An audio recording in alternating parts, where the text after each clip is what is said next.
Hello, and welcome to the first of 3 sessions of Monsterhearts 2. Which I will show the book here. I actually have the book. This is a classic game on the Gauntlet.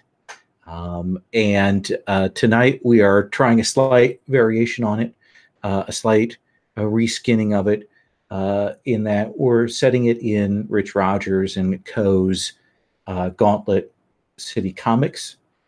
This is a paranormal romance. The premise being that we have teens in this paranormal romance high school who have powers. Maybe they're supernatural, like from the base Monsterhearts, or maybe there's something else. They have abilities. This has happened to them. This is a world where there are capes and supers and things like that out there. That's not the world that you live in. You don't want to advertise that you have powers. There are reasons for that. It might be that you come from a criminal family. It might be that your parents are a supervillain. It might be that you've used those powers to hurt someone. It might be that your powers are just terrifying. Those are all the reasons. And you are in a school. We'll talk a little bit about how we want to define this particular area, what we want to say about the high school when we get to that part of that. With that sort of preamble, before I go into the cats section of our explanation, I do want to say that this is part of the Gauntlet Hangouts. That's an online gaming community. You can find out more about that at gauntlet-rpg.com. If you like watching AP videos, I've got a massive channel of them. There you go. There's a lot. I record 3 of these a week. It's kind of crazy. Because I don't record my 2 home games, so that's 5 nights a week. Anyway, what I want to say is about what we're doing today. And that is we are playing problem teens hiding in a world of capes. It is paranormal romance. They might want to have healthy lives. They don't. That is just the nature of the game. We're going to be exploring these characters' lives, these characters' relationships. Will be hard framing in towards certain school things just because we've only got 3 sessions to play out these characters. So that's our sort of aim. The tone here is darker. I know that some of you are Monsterhearts veterans. It's a little heavy. We have teen problems that are mixed with identity horror issues of the day. It's both their own family lives, it's their lives in school, it's their sense of who they are and not understanding that, and the complicated world of those relationships. So our subject matter is self-identity, cliques, rejection of authority, problem families, problems in society that bleed into this life, the general unfairness of being a teen. All of these things are on the table. And with that in mind, I know all of you are familiar with this. But we are using the X card as our safety tool. I think that's super important for a game about the lives of teens and teenagers and those kinds of issues. The X card is on the table for when we hit material that you find objectionable, that triggers a phobia, that you find problematic. Any of that is reasonable for the X card. It's also reasonable to X card for tone if someone is wildly off tone from what you want. If something's too graphic, those are all reasons to X card. One thing that Rich Rogers always reminds me is that if the first time something comes up, you let it go by, and then it comes up again and it bothers you, it is legit to X card it again. Even if you have an X card the first time, if something happens and now it's bothering you, it is legit to do that. This is also an open table game. I don't know how intense things get. We'll see. But let us say that they did get intense and you were uncomfortable. It is legit to turn off your camera and walk away. No questions asked. That is entirely up to you. It is also legit to say, I'd like to fade to black now. To say, I think we need to close this scene out. Those are all things that are on the table as tools for you. But with that in mind, with those basic tools in mind, I would like to ask if we have any lines, things you definitely don't want to see on screen that we might see in this kind of genre. or things that we definitely, okay, I want to pull a curtain whenever we come to that kind of thing. Let me start with you, Daryl. Is there anything you want to say? I definitely want to cut this out, or I don't want to be dealing with this topic, or these kinds of things? I don't currently have any lines or veils to state right now. Okay, that is fair. And if we do hit anything, again, X card is for all of that. Sarah, what about you?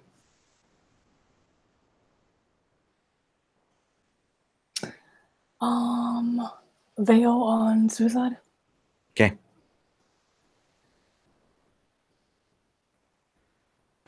Perfect. Anything else? Sexual violence. Okay. Line.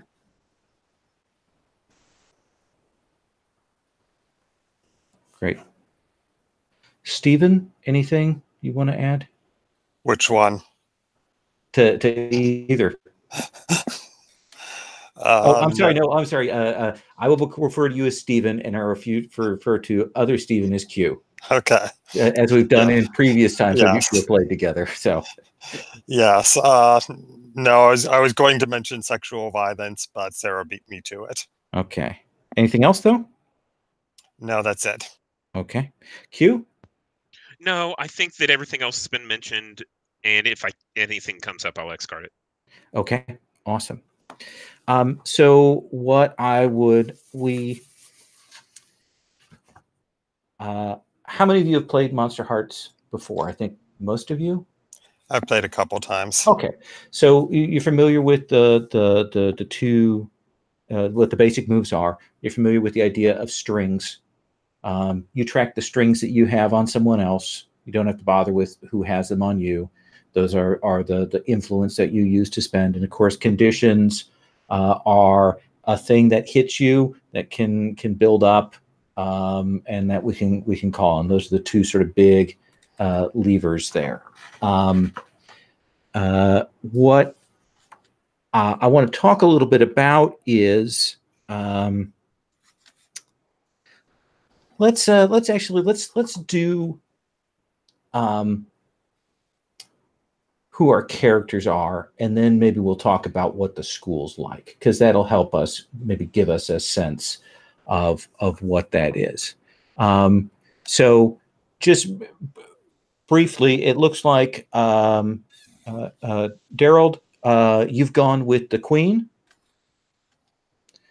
and then Sarah, you've decided on the werewolf, and then Stephen, you've gone with the ghost, and Q, you have the ghoul, right?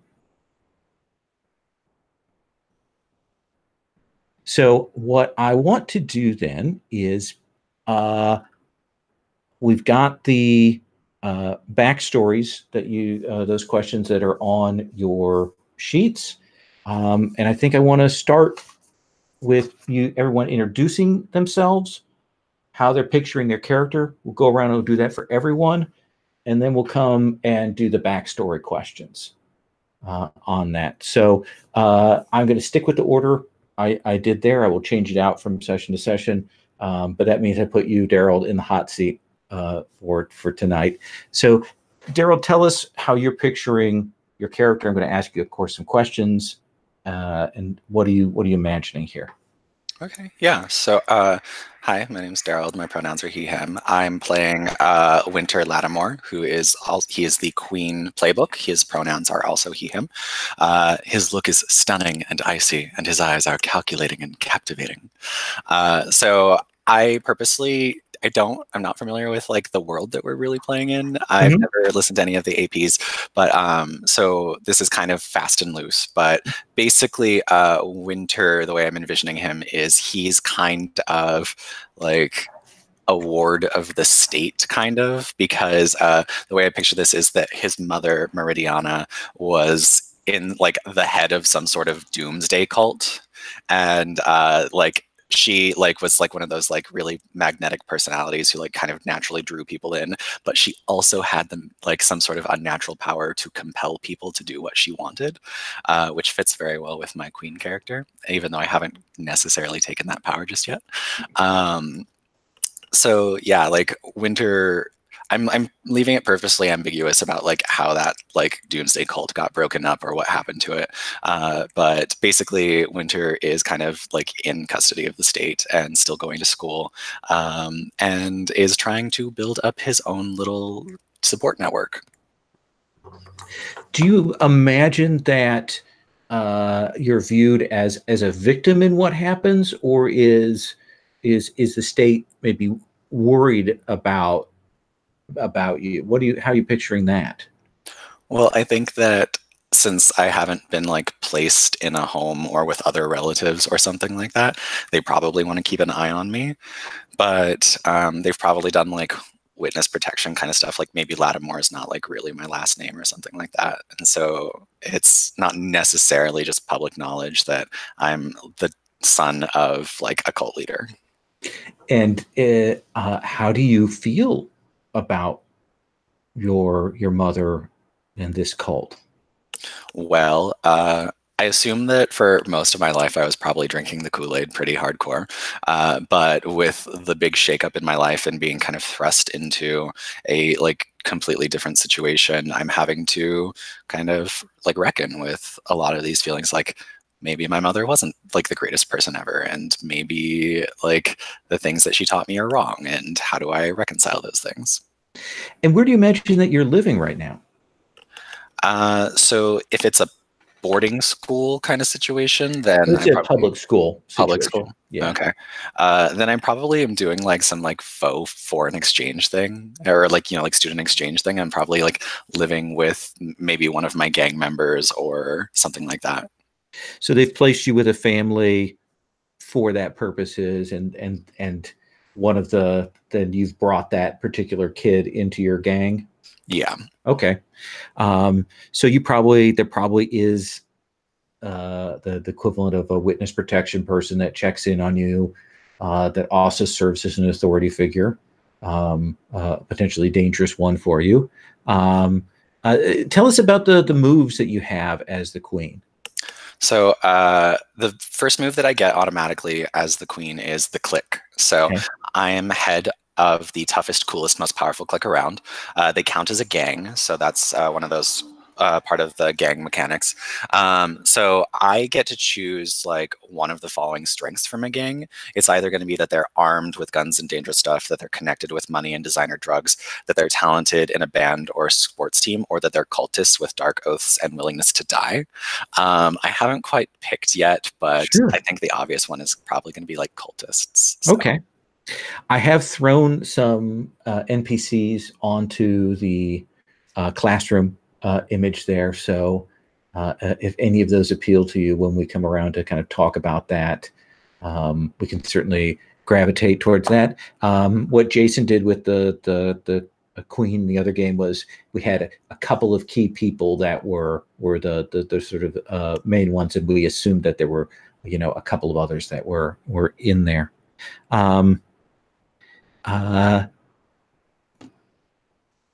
And you took hot. Hot is the high stat for you. Yes.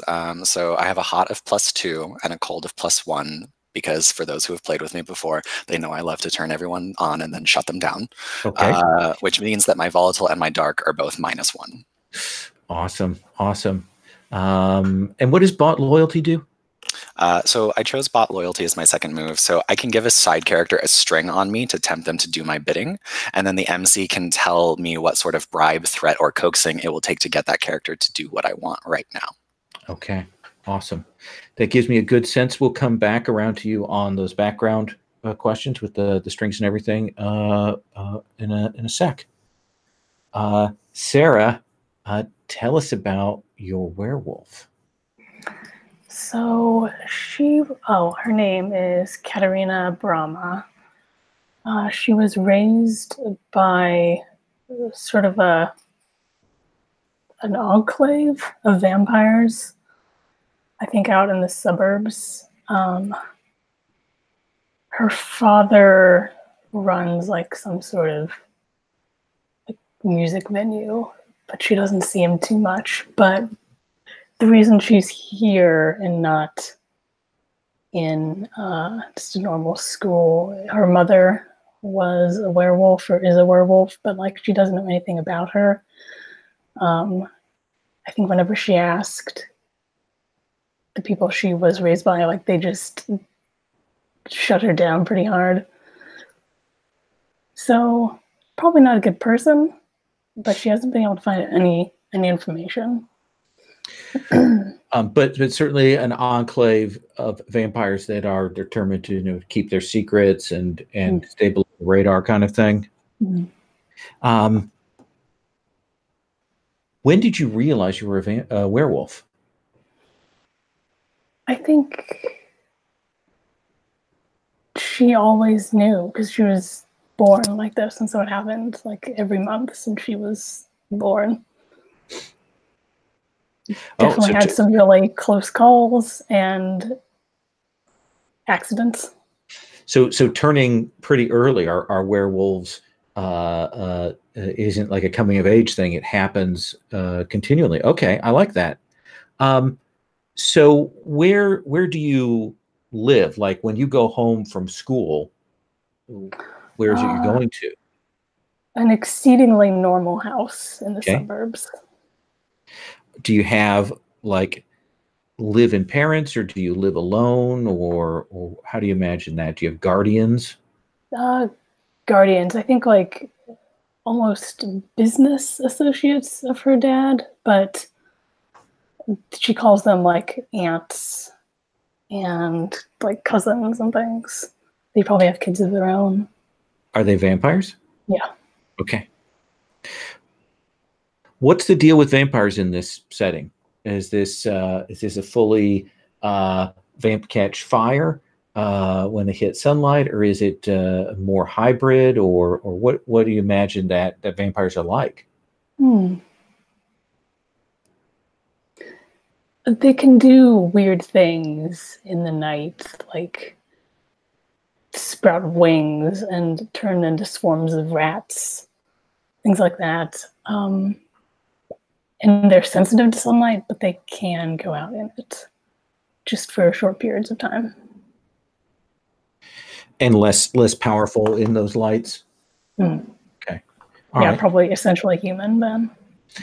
When you turn into a werewolf, what do you look like? I mean, is it just a hirsute, look more furry thing, or is it huge, or how do you picture that?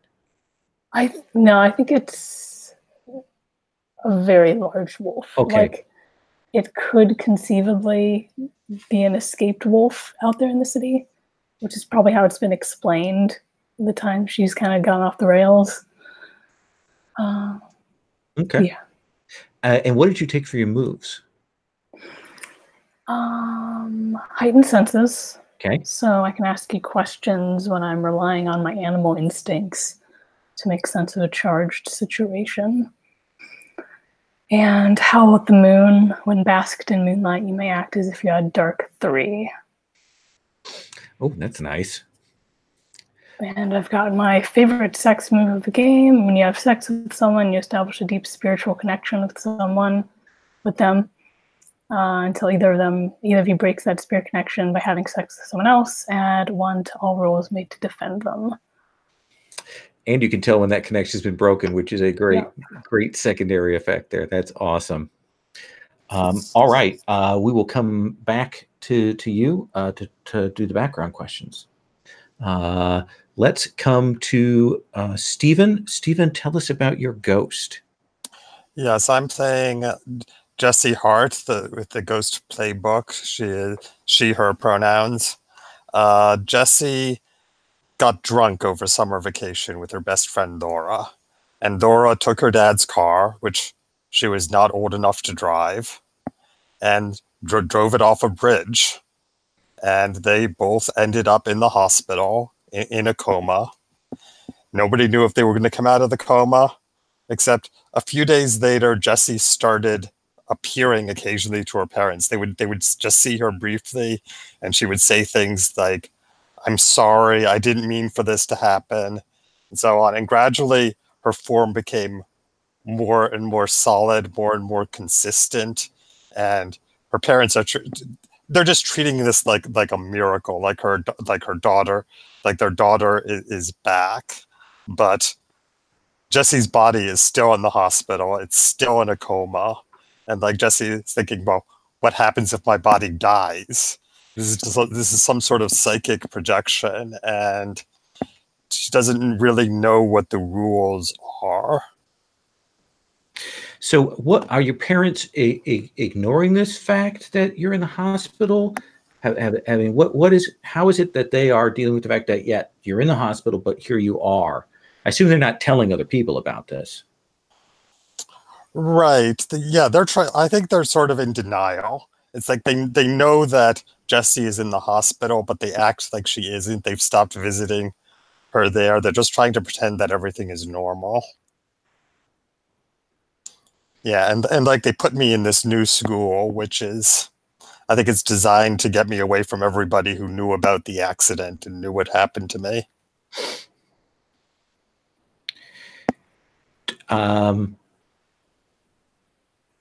So do you think that was in another part of town then that you used to live?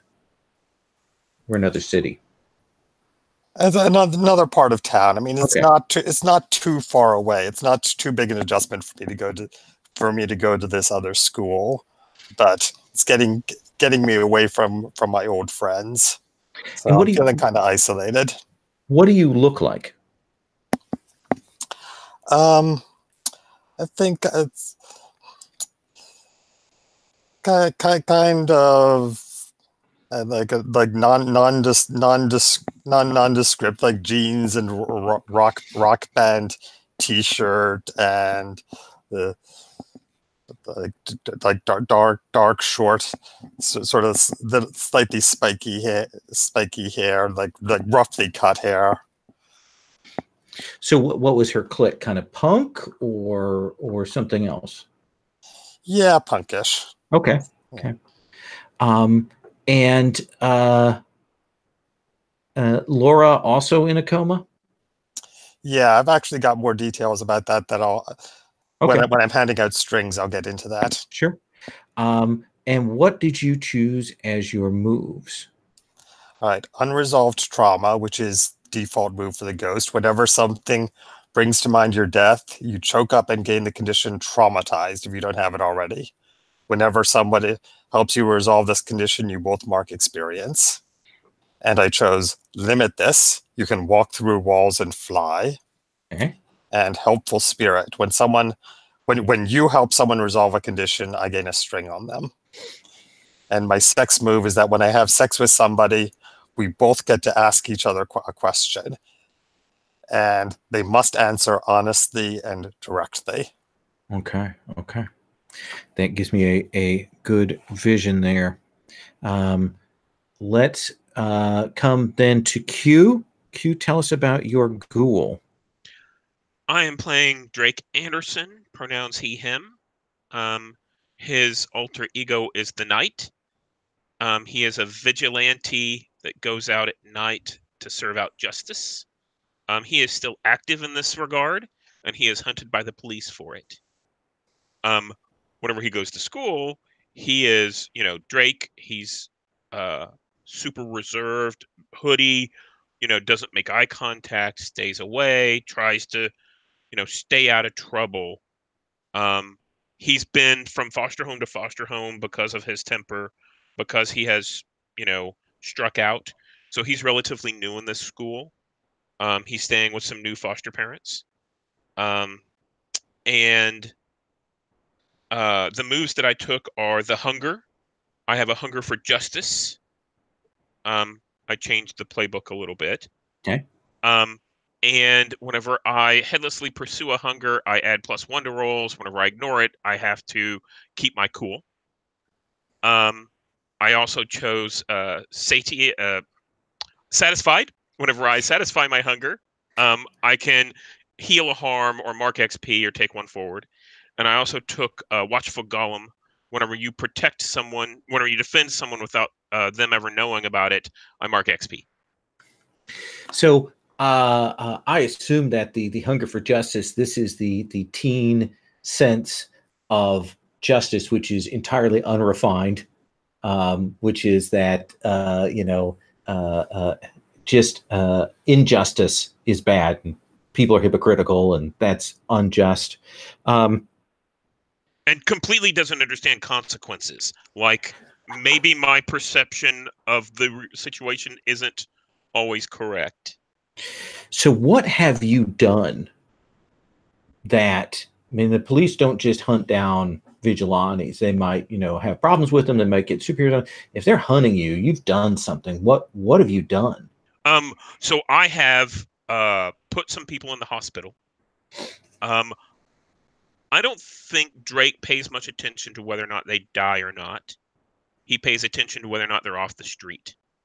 And these are going to be petty criminals that, maybe they stole something off, from a store or something like that, and would normally get probation or would go to jail for a short period of time. But he, crippled them.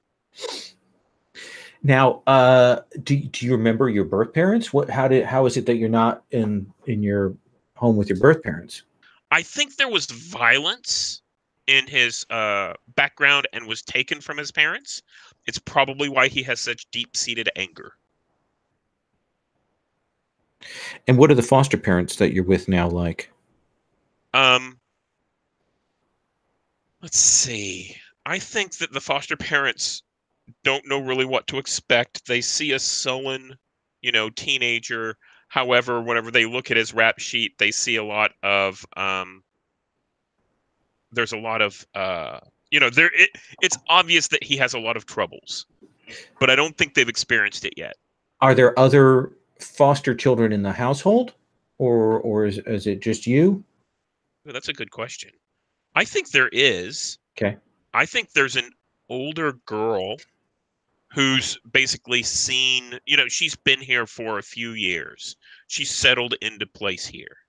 So she's not rocking the boat. She's just trying to spend her time to get out. She's probably about to age out of the foster system.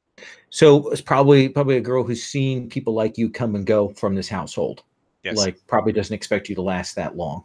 Yes. But she knows how to keep her head down and not get in trouble. And not draw the attention. Not draw the attention. Yeah. Okay. All right. And what do you look like? So I have a picture. Normally I have a hoodie. I, pull it down, don't make eye contact, that kind of stuff. And I have a picture at the bottom of me in my suit. It's like body armor, again, with a hood and like a gadget belt. Okay. Little pocket kind of stuff. This is something he's made himself? It is. Funny enough, as I Googled for pictures of vigilante superheroes, all of these real life superheroes came up. People who dress up in football outfits and pads and stuff. And I'm like, let's bookmark that for later.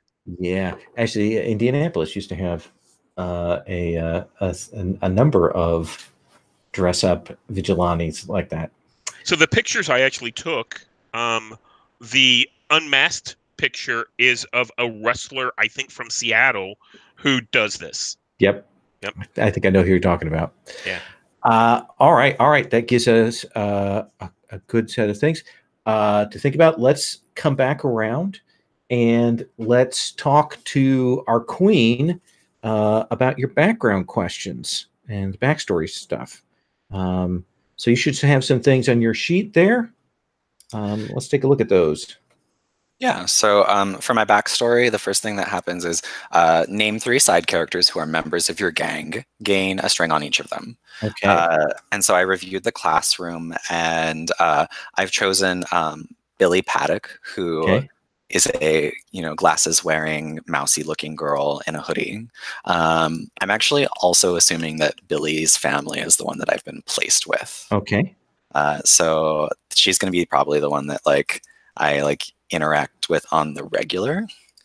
And then as far as the other gang members go, I've chosen Chad Throne, who is a very stern-browed boy with teal gunmetal gray hair, who he's a Chad, and he's definitely going to probably be influential in the school, and so that's why I've chosen him as one of my gang. And then the third one is Eva Pakeva, who is also just looks really cool and trendy, and so I'm gonna leave her backstory like up in the air so that can be played with. So you've got two people who are beautiful and potentially influential, and you've dragged Billy in on this. Is that why she's come along, or is she drawn to you? How did this start? So I think that it was one of those things where I'm just going to typecast her, and I'm going to make her like the bookish one who like hasn't like had a social life or anything yet. And so she sees me come in with like this glamorous kind of like instantly getting the cool kids to hang out with me and stuff like that. And I realize that it's beneficial to have, cover in the house that I'm living in. So I've drafted her in partially to keep her from like squealing on me about my nighttime endeavors. Excellent. When we come around, I'm very, very curious about what your nighttime endeavors look like, what these rituals look like, but we'll find that out in play. And you've got a string question, don't you? Yes. So the other backstory element is I find someone threatening, give them a string on me, and take a string on them. And so I think that honestly, so is Drake's kind of nighttime escapades, are they kind of like quietly known, or because if I was afraid of anybody, it's going to be him? What do you think, Q? You're muted.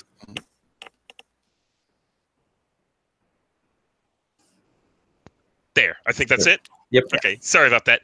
That makes sense. Yeah. Do you think it's more that just that do people suspect you of doing that stuff, or is it just that they see how angry you are? I think that they've seen me lash out at, just briefly, and they think that guy's got a temper on him, so it's how angry, they can sense there's a possibility there. Okay. Does that work for you, Winter? Yeah, that makes sense. All right, so each of you have a string on each other there. Let's come to Katerina. Katerina, what is your backstory? I lack subtlety. Everyone can take a string on me. How do you suppose that lacking subtlety manifests? It's a lot of like staring at people aggressively and just being really blunt, like overly so. Okay. There's no beating around the bush. There's no hedging. Obvious what you're thinking kind of thing? Okay. And then the other backstory bit? You've spent weeks watching someone from a distance. Their scent and mannerisms are unmistakable to you now. Gain 2 strings on them. Would anybody like to volunteer? Daryl has raised his hand. Totally goes with my cult leader vibe, so I could be mysterious and magnetic too. Yeah, and I probably don't have a scent. True. All right, so how do you interpret this attention? And then I'll tell you what I actually think of you. So I think that Winter feels like this kind of like fierce, grungy kind of thing that you've got going on. He probably sees it that it could be useful to him. So he entertains your attention, but only in a way that still feels like above board. He's kind of unsure, and you maybe scare him a little too. And I don't think I've quite... That's weird, though. It says from a distance, but I think I've approached you before. That makes sense. And Yeah. I think I'm kind of wary of you the way that you gather people to you. Don't you want to join my pack? It gives, but the way, how do you treat them like lessers, or is it that equality? Are they really your pack, your family? We'll just have to find out, won't we? Okay. Does it remind you of your vampiric upbringing? Potentially, Okay. but I'm not sure yet. All Depends right. on how that plays out. Awesome. Let's come to our ghost. All right. Winter. There is a secret I have a secret that only you know. I'm still not sure how you managed to get it out of me. It's like you sensed there was something there, you focused your attention on me, and somehow I found myself talking about this. But you're the only one who knows that I'm not really Jesse. I'm Laura. It's like when I was in the coma, I wasn't really conscious. I was just sort of, I felt really guilty about having gotten Jesse in this accident and all the pain I'd caused her parents. So I was appearing to them, and I somehow showed up as Jesse and was apologizing. And then as I started to gain like awareness and coherence, I thought it would be too painful to take that away from me. And plus, my own parents they're always fighting and they're on the verge of divorce, and I just wanted to die. And I would rather be their daughter. Nice. Yeah, and you are the only one who knows that I am actually dead, because Laura's body died a couple of weeks ago. Nice. You good with that, Winter? Very. Yes, Okay. you get 2 strings on me. It's also just an amazing hook. I love it. Yeah. Yeah. And my other backstory, I've been inside someone's bedroom when they were sleeping. I think I've been inside the knight's bedroom, because I sort of got the feeling that there was something up with you, that you were doing something at night. So I snuck into your house through the walls, and I was watching when you got up and got out of bed and left the house. I mean, do you think you saw me when I did this? I don't think so. No. Right. So I definitely know there's something going on with you, and I've got a string on you. Excellent. Which brings us to our ghoul. So, my backstory is someone reminded me what love was. When you thought that death had stolen it away from me forever, give them a string. So I think in this case, to twist that a little bit, I think that someone showed me what love was, an acceptance, and whenever I thought my anger and the vigilantism had stolen it away, and I think that was Katrina. Is that right, Katrina? Katarina. Katarina. The Russian way. Yeah, I think it was Katarina. In that she's so honest and forthright that it's refreshing. Are you okay with that? Yeah. So, did you tell me you were dead? Oh, I am not just dead. I'm just translating the Ghoul playbook. I think that you have seen me get very angry. You've seen me lash out, and I think that I don't do that with you because you are That's very honest in awful. your interactions. Well, no. It's not even just that. It's that, like, I know what that is like, that anger and that uncontrollable feeling. It's almost And a kindred spirit. yeah, and I think, like, that's something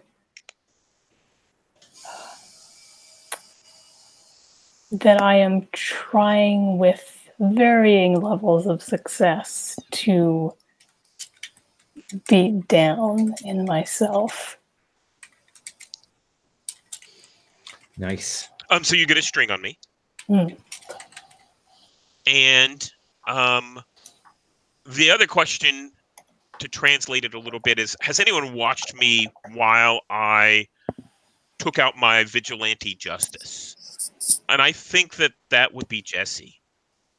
I think Jesse saw me while I was suited up, maybe in my bedroom, actually saw the suit there. And I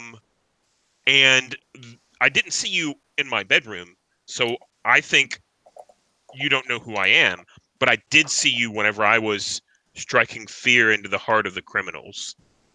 We each gain 2 strings on each other. Okay.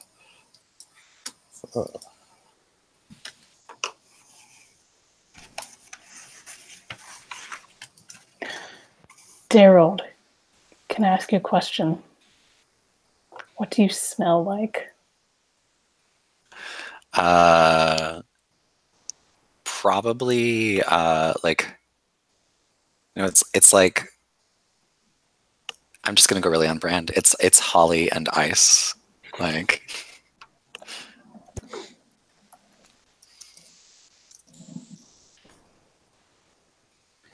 Awesome. So our high school is named Bassett High School, Bassett High. We have a classroom map there with this is your homeroom teacher, Mr. McKay. And I've got the principal on there, Principal Totolben, there off to the side. It's Wolf Heights is the name of the neighborhood. It's right on the edge of town. It's sort of mixed middle class. Maybe it used to be a little more upscale. That has fallen away. I imagine that there's probably a park nearby as well. That's sort of outside the bounds city, not like a city park, but more like a national park or like a camping park kind of thing there. Daryl, what's besides those features, tell us something else about Wolf Heights. So I think that there's like a really narrow park. It's like not even like a full block long, like half a block long. But then like, and it's almost like a community garden, but it's really overgrown. And there's like statuary and stuff in it. But it's definitely like the place that like everyone's parents tells them like, don't go in there, like at all. Like maybe there was a project to build it up, and then there was some sort of city interference. And so it's massively overgrown. They keep having discussions about what they're going to do with it, and they don't do anything with it. And beside every entrance, there are probably beer bottles and old cigarette packs outside there. Okay. Sarah, what is a fixture of Wolf Heights for teens? Like outside of school, what's a place that the kids go? There's like some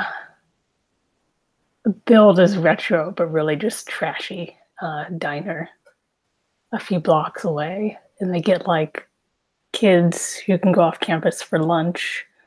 And then late at night when they really shouldn't be there. Yeah, it maybe at one point it was kind of hip retro, but it's grease laden. It's got lots of has lots of overflow seating with booths and things, and all the booths have been the vinyl on those have been glued back together multiple times. It's like one step up from a Waffle House in terms of food quality. And people go and hang out there. I like that. What's the name of it?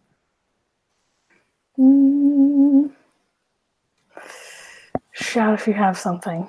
I'm just going to Google diners. A Taste of Heaven. Taste of Heaven.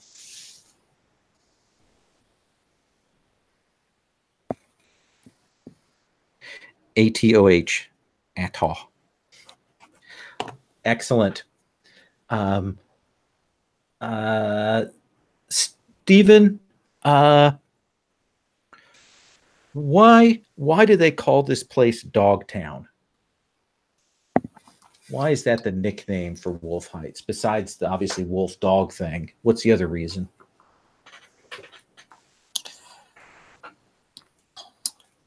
I think there was a large Chinese immigrant community here. It was the Gauntlet City equivalent of Chinatown, and it was sort of a derogatory term. And also the usual rumors about Chinese immigrants eating dogs, but also just these people are dogs. They live like dogs. Possibly that community's broken up, but that name has still kind of stuck around here. Locals try not to say it, but yeah, it's a nasty term. Stephen, besides that sort of narrow park that the parents say don't go to, what is a place in Wolf Heights that people don't go to? Like you just don't go there. And you mean me? Yeah, that's right. Okay. Q. I apologize. Oh, no problem. I think there's an old tenement. This is like subsidized housing, and people avoid that because they believe that the people there are going to rob them. There's drug deals there, things like that. That real sort of class paranoia. Yeah. It's probably right on the border of it in Irvin, in both places, both sections considered in the other person's other neighborhoods, demens. All right. Daryl, Bissett High School. We're going to assume that all of you are relatively the same grade. We don't need to necessarily define that. Does Bissett have uniforms? Do kids wear school uniforms here at Bissett? I think it's one of those things where like we all have the same polo shirt, and we all have to have like wear the same like polo shirt, like whatever the school colors are. But then like other than that, it's not like a really strict. Well, it's a strict dress code, but like, accessorizing is allowed. Yes, like minor accessorizing is allowed, and it's one of those things where like people do everything they can to like personalize their look within like the confines of like, you know, like this kind of shirt and these kind of pants or like skirts, and like they push the limits on the dress code everywhere they can. Is the school pretty strict about that, pretty loose about that? I'm inclined to say that like it's one of those things where it's like moderately enforced, and like kids who come from richer families, like it's not as well enforced on. Okay. So you see them being a lot more like flashy. Very class driven enforcement. What are the school colors? They're gonna be blue and gold. Blue and gold. Classic.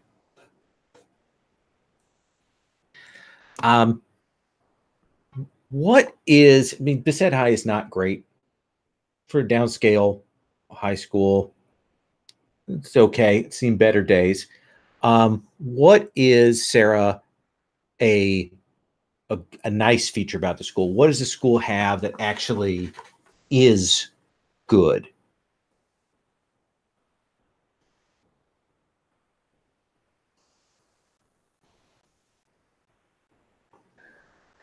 There's a kind of central courtyard. All the classrooms are kind of arranged around it, and there's a fountain in the middle. And you'd think that it would like get full of trash and seagull poop. But it's pretty well taken care of, actually. Somebody spends time to kind of keep it up and and keep the sea pigeons away that come out here. Shoo them away so they go and a flock in the Walmart parking lot rather than over here. Okay. I like that.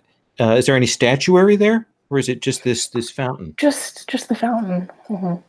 I kind of like the idea though that like the place that the school was built on like used to be kind of more of a, I don't know, like maybe someone's estate a really long time ago. Oh, so and like some of the statuary that used to be here was moved into that garden, that slot. So it's a little odd in that it used to be somebody's big on the borders of town house, probably brick and so on, and it has gotten adapted and built up around to make this school. Yeah, and like half of it's not even here anymore. So there are like those, what are they called? Like the separate trailer things. Oh yeah, portables. Yeah, there's a couple of those, like right next to the big, beautiful. We take the shot from the fountain, the courtyard, and camera moves a little bit, and we see the portables out in the parking lot. With the sound of the AC trying to desperately keep up with them. What is something, Stephen, that you would expect a high school to have that this school really it's either in terrible shape or they just don't have it?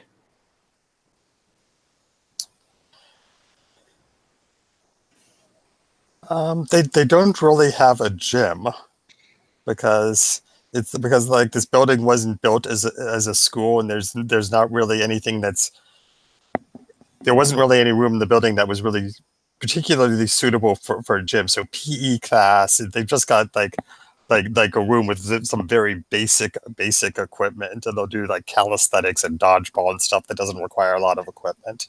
Take people outside when the weather is out to the field, track, and all that kind of stuff. But okay, yeah, that makes sense.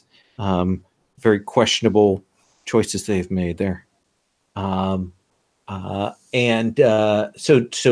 what kind of sports teams do they have then?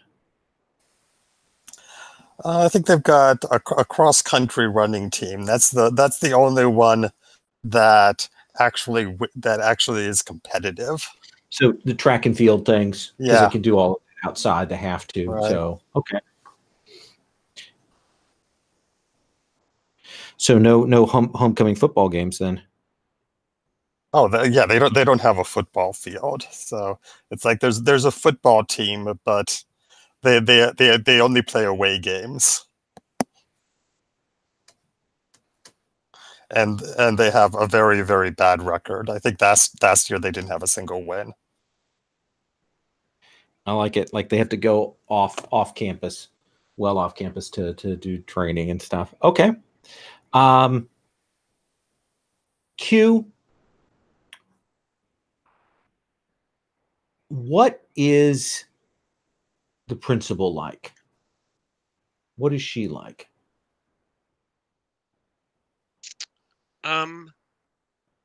She seems to, so she's one of those principals. I've been to a lot of different schools, and whenever you first walk into the schools, you can tell this principal's checked out. She's not like that. She's at the front door. She says hi to everyone. And whenever I came in as a new kid, she eyed me and looked at me like I was trouble. So I think she's sharp. She knows what's going on, and she is protective of her school and her students. I like that. I like that very much. So let me ask Winter, in this classroom, in this homeroom, which is your desk? So I think that I sit second row, fourth column, between Chad and Billy. Okay. Um, so Billy behind you, Chad in front of you, you kind of mediating between the two. Does Billy try to get your attention in class? How do you interact with her in that classroom? We pass notes back and forth. Yeah, she's like doesn't want to get caught, so she's very sneaky about like poking notes into my back, and then I have to like reach around and like take them and like pull them up and like unfold them very like sneakily. Is she write like little notes? Does she write big elaborate notes? They're all at least a paragraph. Okay, so she writes these big long ones and pulls them out there. And what's your interaction then with Chad? Chad texts on his phone in class like all the time, and so I like surreptitiously have my phone like tucked into like the corner of the desk where I can like respond, but like he just like blatantly does it, and like the teacher doesn't even care anymore. It's just like it's not even it's a matter of course at this point. Has Mr. McKay checked out kind of on these things in general, or is it just that set of interactions? So he looks pretty young, so I'm gonna give him the like stereotype of like the young teacher who really just wants to teach these kids. So he's kind of like you know, written Chad off as like a lost cause, but every once in a while he'll give him that like, you'd really be great if you just applied yourself pep talk. And what's Chad's like? Is he kind of does he come from a little bit of money? Is it just that he gets by in his looks? What do you imagine that is? I bet he's probably like, well, so do we have a sports team that's good? Because I bet he's probably on like the sports team that's good. Track and field. Yeah. Okay. So he is like the track star. Okay. Big track star Chad. All right. I like that. Where does Katarina sit? Right next to Toby Ray, and I think people get them mixed up all the time because they look so much alike. And what does Toby Ray think of that? What's Toby Ray like? Is that what's Toby Ray's pronouns? Is it he, her? Is it she, her? They, he, they, him? them. They, them. Okay. So tell us about Toby. Toby is standoffish and correct, like in their manner, in their bearing, almost like if we still had nobility. She would be the on the back of the horse hunting down the foxes. Yeah, they've got that carriage. And what does she think when the two of you get mixed up? I think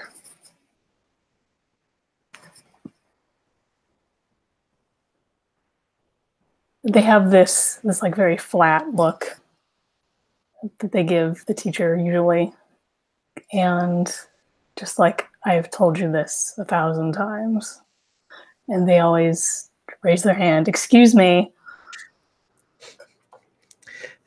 And they make a point of correcting. Mm-hmm. Okay. What about Ramiro, who sits next to you? What's your interaction with him? What's he like? I think he's what subject is this? This is our homeroom. Probably have a couple of classes in here with this group, but this is where you start out the day and that kind of thing.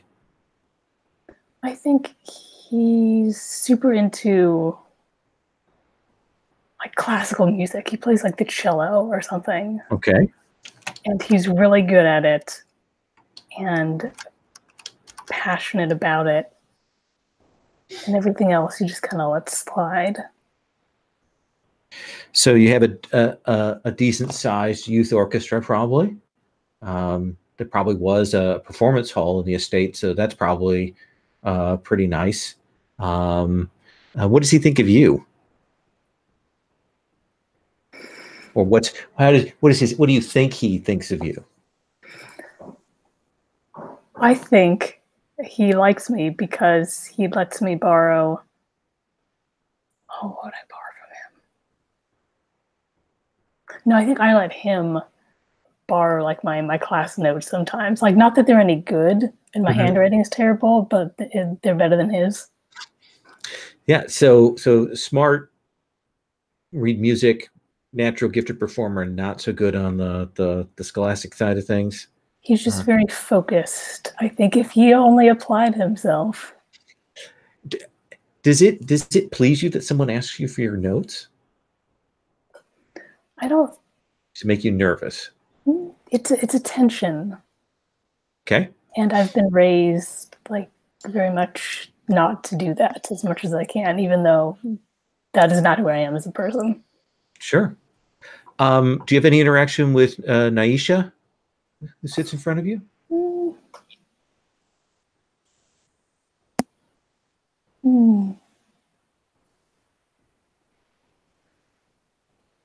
I think only in so much as I have to like move to see around her head. Okay. So is she tall? Yeah.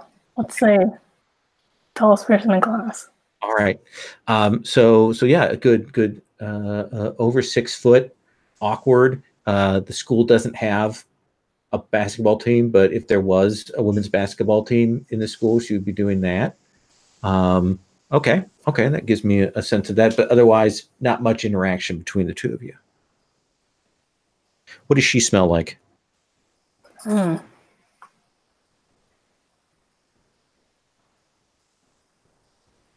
think after school, she works at a coffee shop. So she always smells like coffee. And like vanilla beans and like pastries. Absolutely got that rolling off of her. It's in her clothing. It's in her backpack. It just, nobody else really notices, but it's always that smell. Awesome.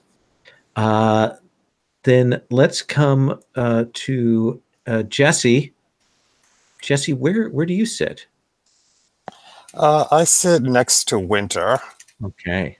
It's, I mean, I just sort of picked that at random the first day, and they latched onto me, and now I kind of feel trapped by their attention. Yeah, especially because they're the ones that has a better sense of you. Well, what's your interaction with Winter's minions, Chad and Billy? I don't like them. I mean, I never liked the popular kids at school. Well, actually, I kind of like Billy a little bit. Okay. But I don't like Chad at all. How does Chad treat you? With contempt. Okay, that seems fair. What about Toby, who sits immediately behind you? I respect Toby. They seem to have it together, and I admire the way they stand up for their pronouns. It's like they've really got a sense of who they are. You don't get that sense of them being overly correcting? I get the sense of them. It's like they're sticking it to the man. I like that they don't let people push them around. And what about Naisha, who sits next to you? Naisha, I mean, I think her parents are a little like Laura's. They fight a lot. They don't fight as much as Laura's, but I feel like I get her in a lot of ways. And what does she think of you? Or at least how does she treat you? She's pretty. She is friendly. I think she's the closest thing I've got to a friend in this school. I'll go to the diner sometimes after school to ostensibly to do homework, but a lot of it is just to hang out and chat. If Jesse doesn't work out, whose life would you steal in the classroom?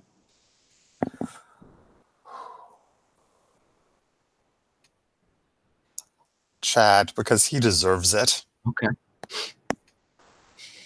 Fair enough. Fair enough. That's an interesting motivation there. I like that. And that brings us to Drake. Drake, where do you sit in the classroom? Drake sits directly behind Billy. Okay. And behind one of Winter's people. Did you choose that seat yourself? Did you just choose it because it's the back corner? What made you go there? I chose it because there's as many people between me and the front, so I thought it would be protected. And now I'm rethinking that decision. Okay. It was probably a bad one. Because you've got to walk all the way back past these people, the furthest from the door. I don't have a problem with that. It's just that the people around me seem to be more interested in me than I'm comfortable with. Okay, so who is interested in you? Is it Billy? So, well, I think one of my first interactions was with Gene, and I think Gene is one of those rich kids that, like, wears the polo shirt but gets away with it looking really nice and kind of sprucing it up a little bit.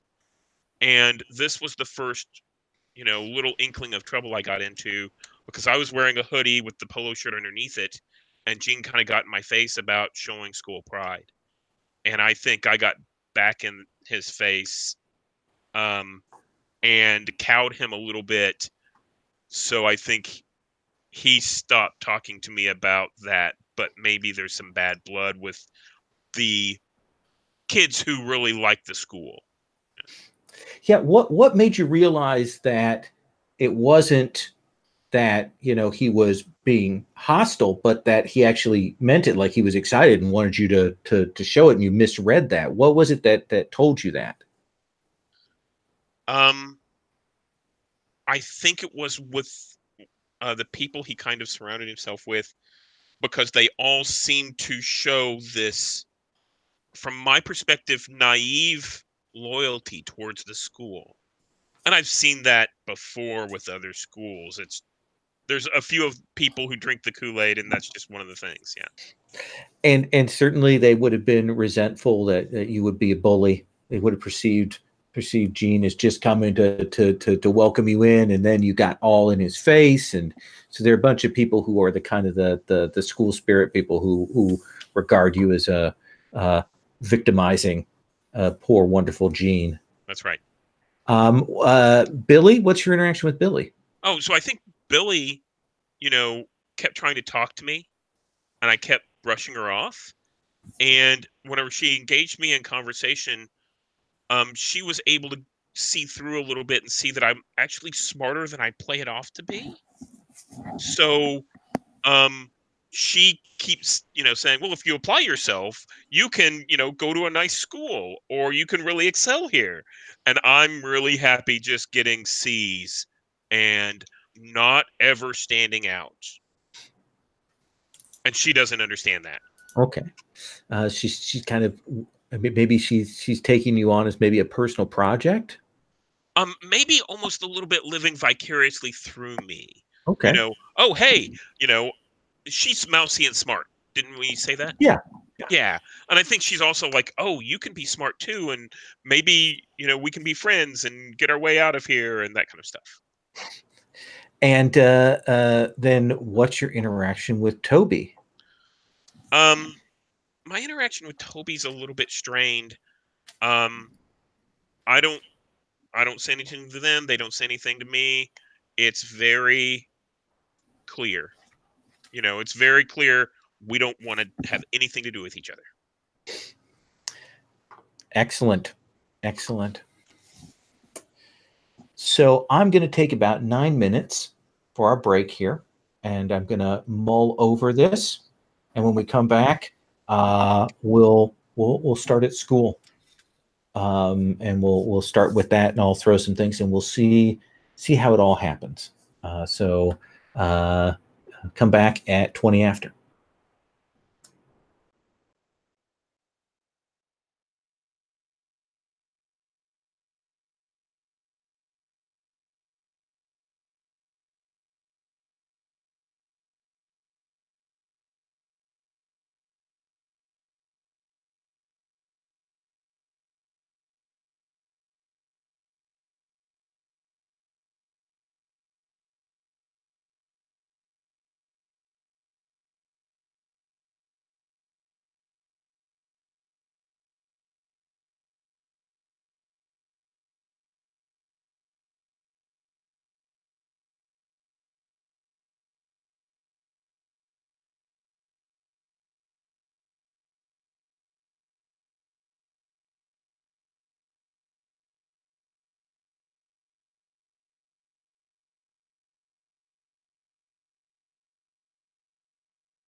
So how are you liking it so far? I love this kind of stuff. I love melodrama, so any chance to do melodrama is high on my list. I'm actually super shocked that you've never run Monsterhearts before. Really? Yeah. As many games as you've run, yeah.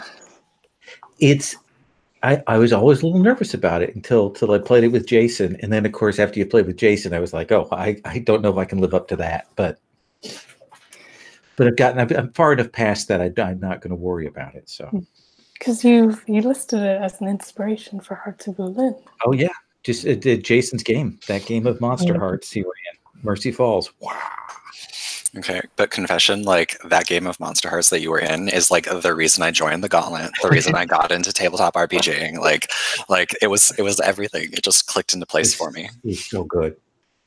That's why when Jason was like, after that second arc of that, and he was like, well, do you think you're done with your character? Do you want to come? I was like, no, I finished that story and it was so good. I couldn't go any further with it. Such good players.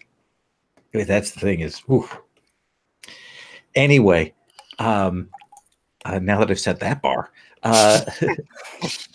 so Winter, do you go, like, do you walk to school with Billy? Do you get dropped off with Billy? Do you take the bus together? How do you imagine, or do you go separately? So I think that I've now convinced Chad to pick us up in his much nicer car than the one that Billy drives. So Okay. yeah. Does he pick up Iva as well, or does she have her own? I'm sure she gets there on her own. I think she's still very, like, even though she's a part of my clique at this point, I feel like she's still probably a little bit more standoffish. Like, she likes to preserve her, like, air of individuality. So let me ask you this. What did the four of you do last night? Well, we were at that park and we were partaking of substances that high schoolers should not be taking. And after, it was after like a really like trippy and emotional night where I just kept building them all up and like telling them how amazing they were and kind of like feeding into their egos so that they could like continue to rely on me even more. Then we went to the Taste of Heaven and like had like pancakes or something. Okay.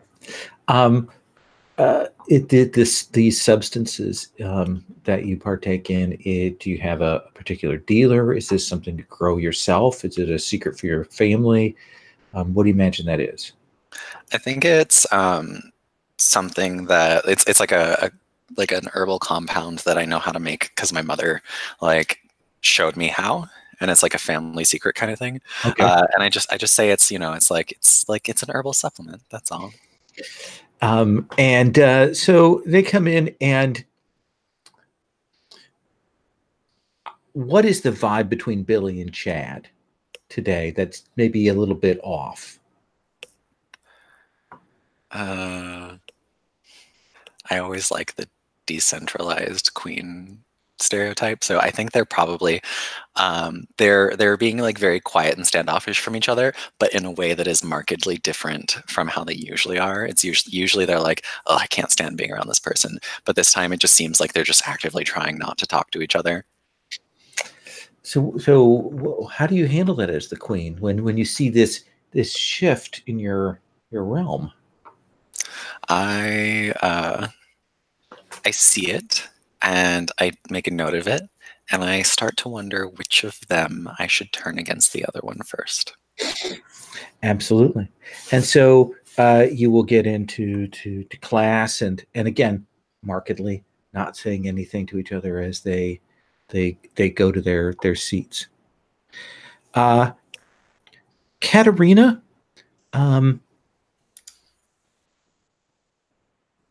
the full moon's in a couple of days.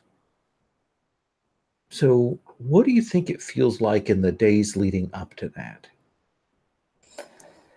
I mean, I know what it feels like to be just a person. That's what it is most of the time. But when it gets close, I feel like itchy.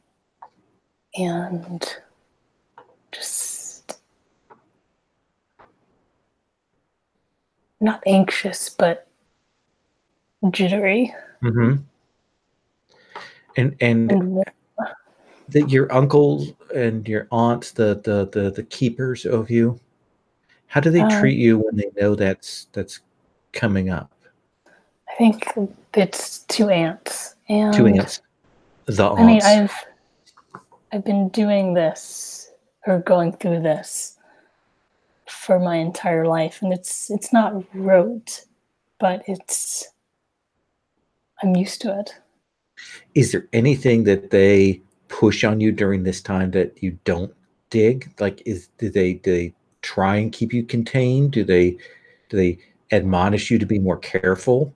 What is it that you do rebel against in terms of their caretaking? Yeah, I think I always feel like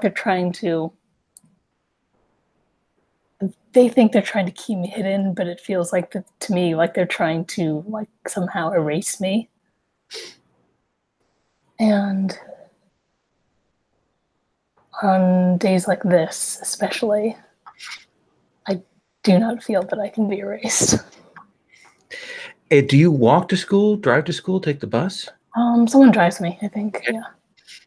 Drop you off? I've got like younger cousins.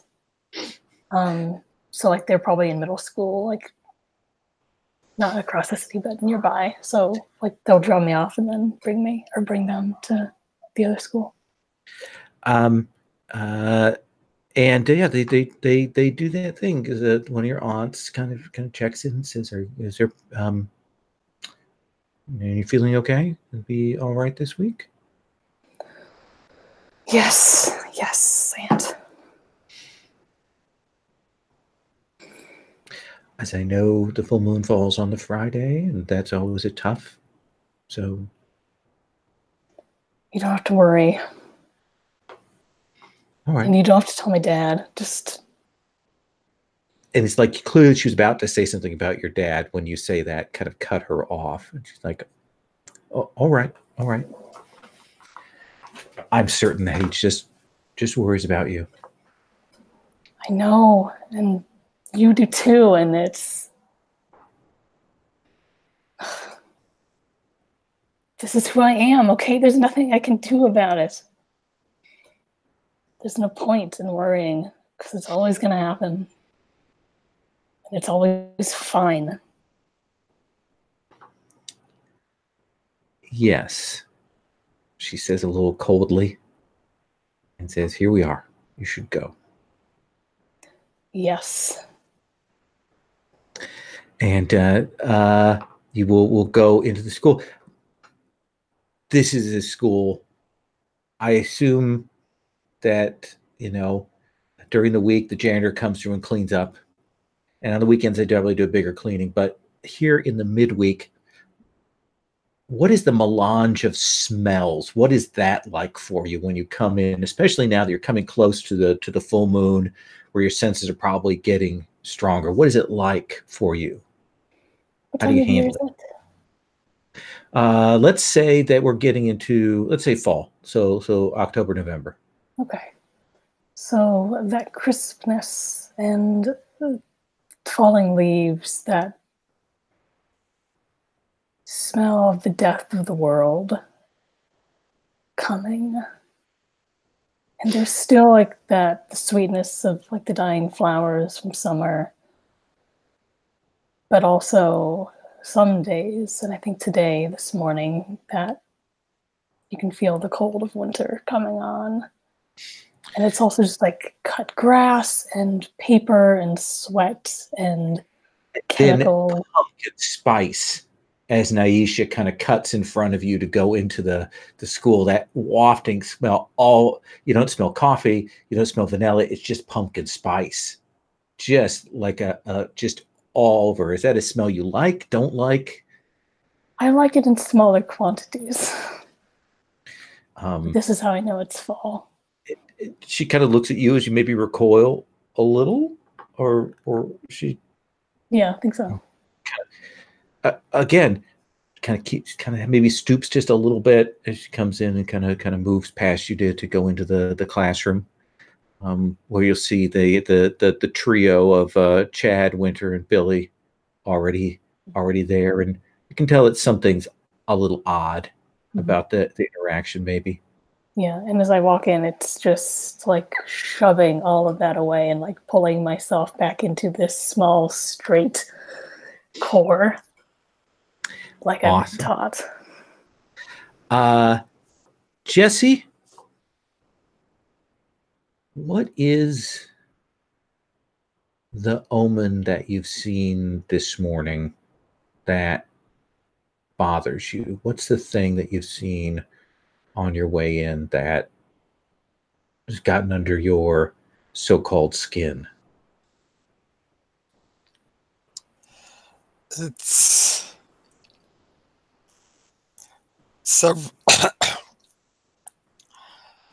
several people have looked at me strangely, like they've noticed something about me, and I'm not sure what it is, because I haven't like put my arm through a light post or passed through any solid objects. I know that I'm acting normally, but people are looking at me like there's something weird about me.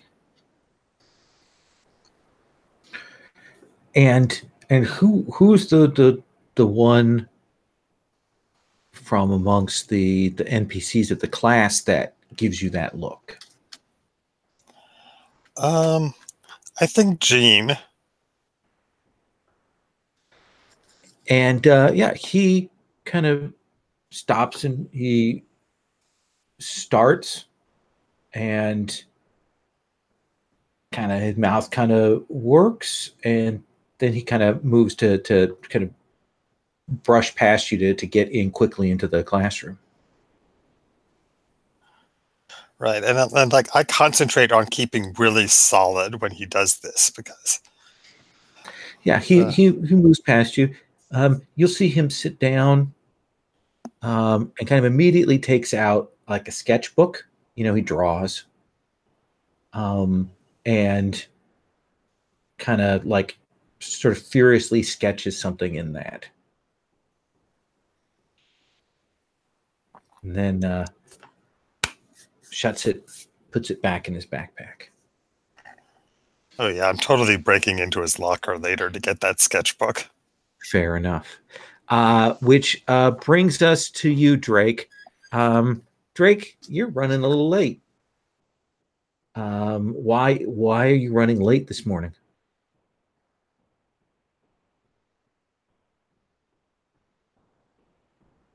There was a little bit of a mix-up this morning. Typically, I'm still getting used to the new place, and I think the new parents said, "Hey, why doesn't the older daughter take you to school today?" And we kind of looked at each other, and there was this mutual understanding, and we both kind of nodded, and then she went on her way, and I walked to school. Okay. So it took me longer than expected. And she goes to the same school. She's just like a couple grades up. Yeah. Okay. Crisp autumn day here. When you realize you're running late, what's your reaction to that?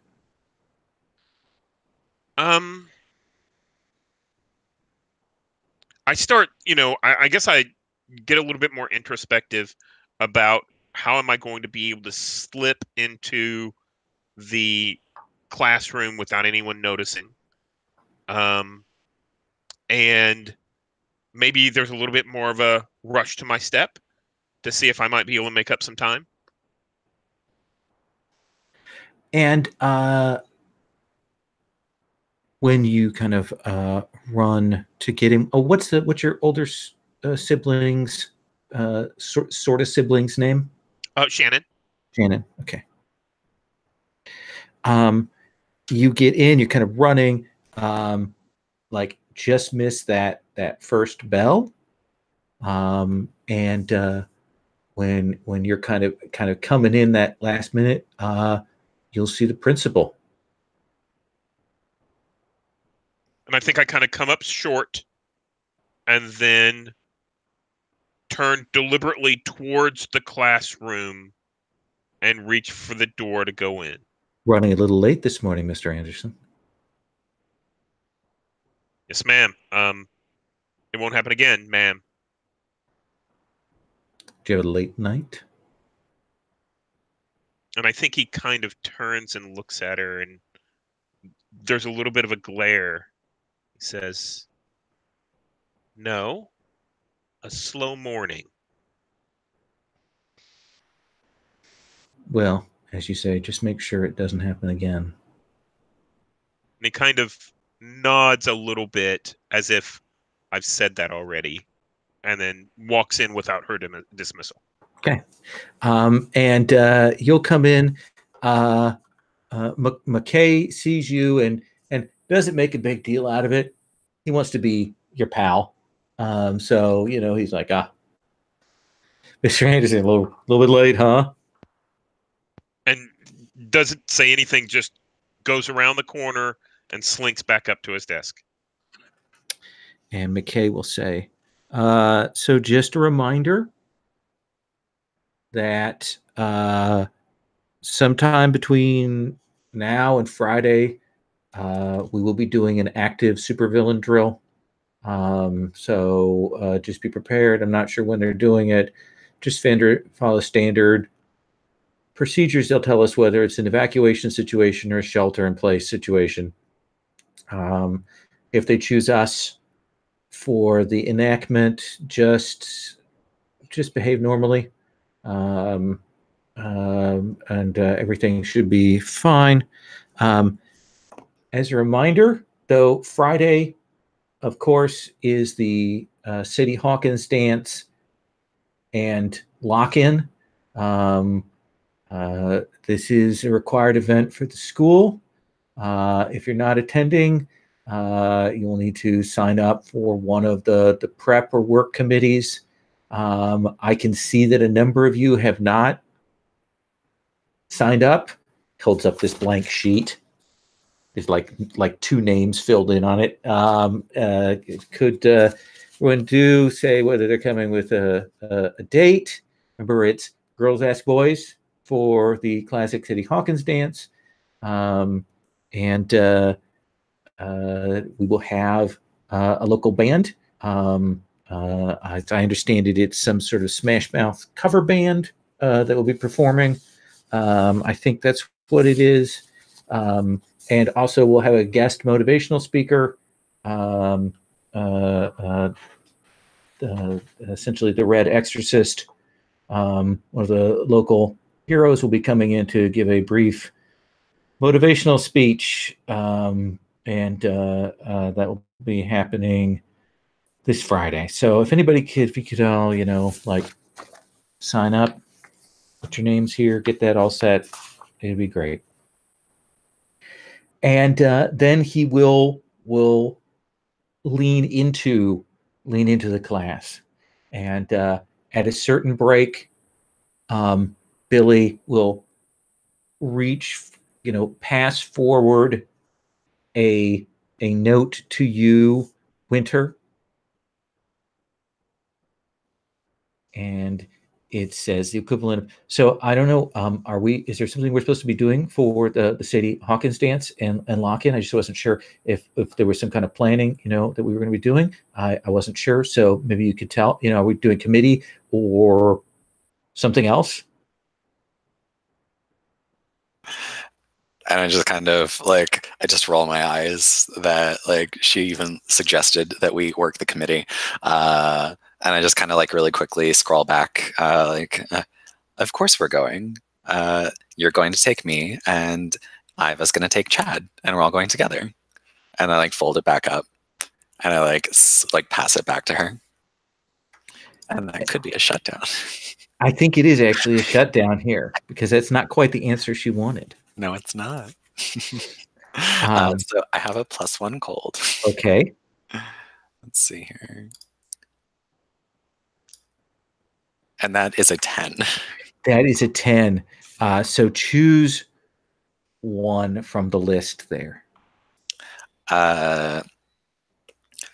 So I'm gonna see what's my string situation look like. I've already got a string on her, so Oh yeah. I think I'm just gonna shore that up. I'm gonna add an additional string. Okay. And your sense is maybe that she wanted to ask Chad, and now that is kind of shifted, and her note is very Spartan. She writes back the okay on the note that she gives back to you, that she folds very carefully up again back into this tiniest thing before she hands it back to you. Katerina, what are your plans for this dance? Does this dance happen to fall on the full moon? Why, yes, it does. Then I'm not going. Well, then you have to work one of the committees. They're doing it as an all-school lock-in. You need permission from your parents and stuff not to go. Oh, I'll get that. Okay. So do you go tell Mr. McKay that you're not going? No, my plan is just to get one of my aunts to sign a note or paperwork, or like send it off to my dad if I have to. Yeah, and then just bring it in, like probably the day of. And Ramiro says, so you're going to the dance? I've got plans. Oh, you're gonna, yeah, like work the committee or something, do decorations, that kind of thing. No, it's family stuff. Camping trip. That's cool. That's cool.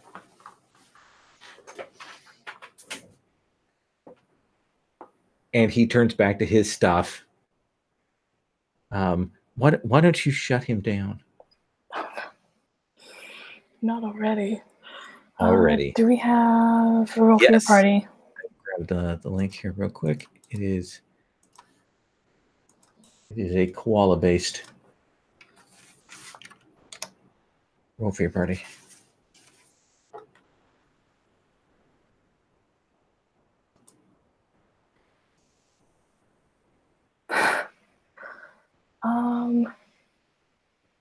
Yeah, no, that's a 4.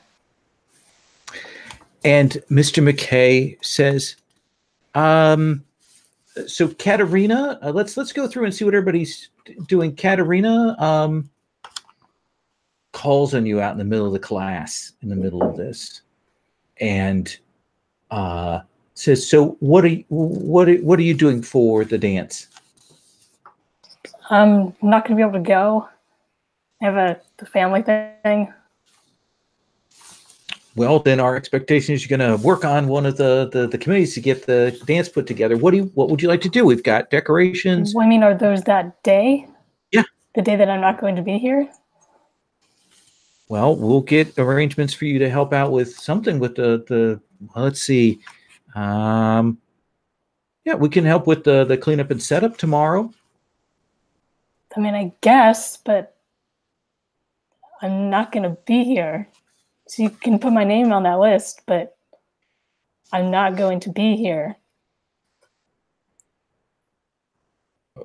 Okay.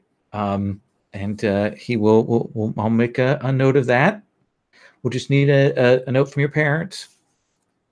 Yeah.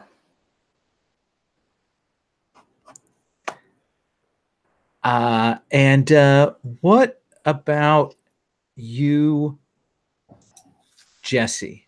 What are your plans? Is this something you're into?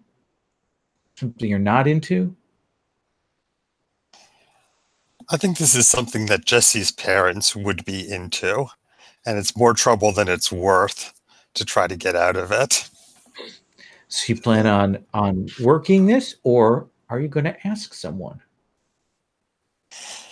Yeah, I mean, I think I pass a note back to Toby saying this Sadie Hawkins thing is bullshit. Are you okay? Are you okay with this? And they write back, it's a thing. and I scribble up that another line on the note. Do you want to go with me? I mean, is if that's okay, pass So it back. let's have you roll with hot. Yeah.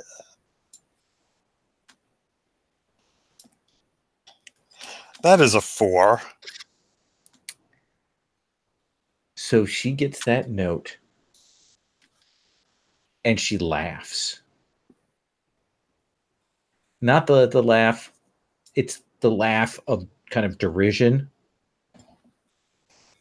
And they go, "Oh, no, sweetie, no."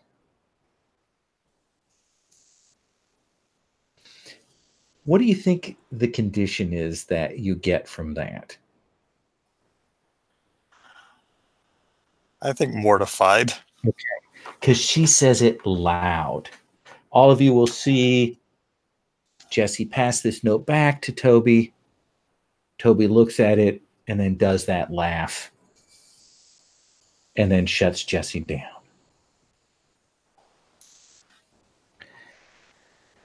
What about you, Drake? Has anyone asked you to the dance? Are you planning on going to the dance? So Planning on working? Drake's plan was he was going to go out and work that night and didn't know about the dance until Mr. McCrae just said something. And he was like feverishly trying to figure out what he was going to do. Like, I'll be on the cleanup crew after that night so I can still go out and work that night. And then saw this go down between Jesse and Toby. And immediately Drake stands up and goes, "Oh, hell no."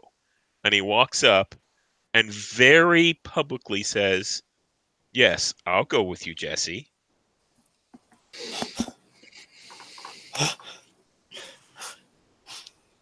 I would love to. And Jesse? kind of like a little bow, a little bit, as if it was a big deal.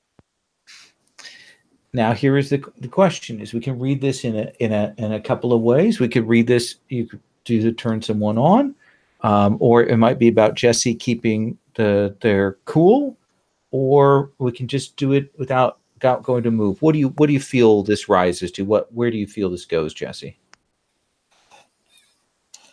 Yeah, I mean, I think this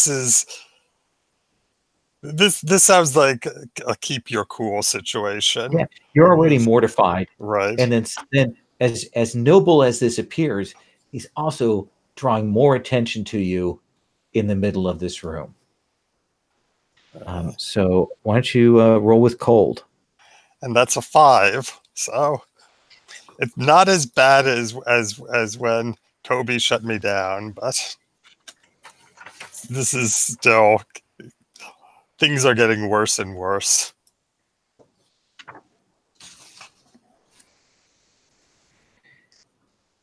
So it's as that you kind of reacting when the door gets kicked in and you will see these people rush in and they have what appears to be guns and they are screaming at the room, and one of them kind of beelines to where you're at, Jesse, and grabs you and drags you to the front of the room and kind of throws you down to your knees.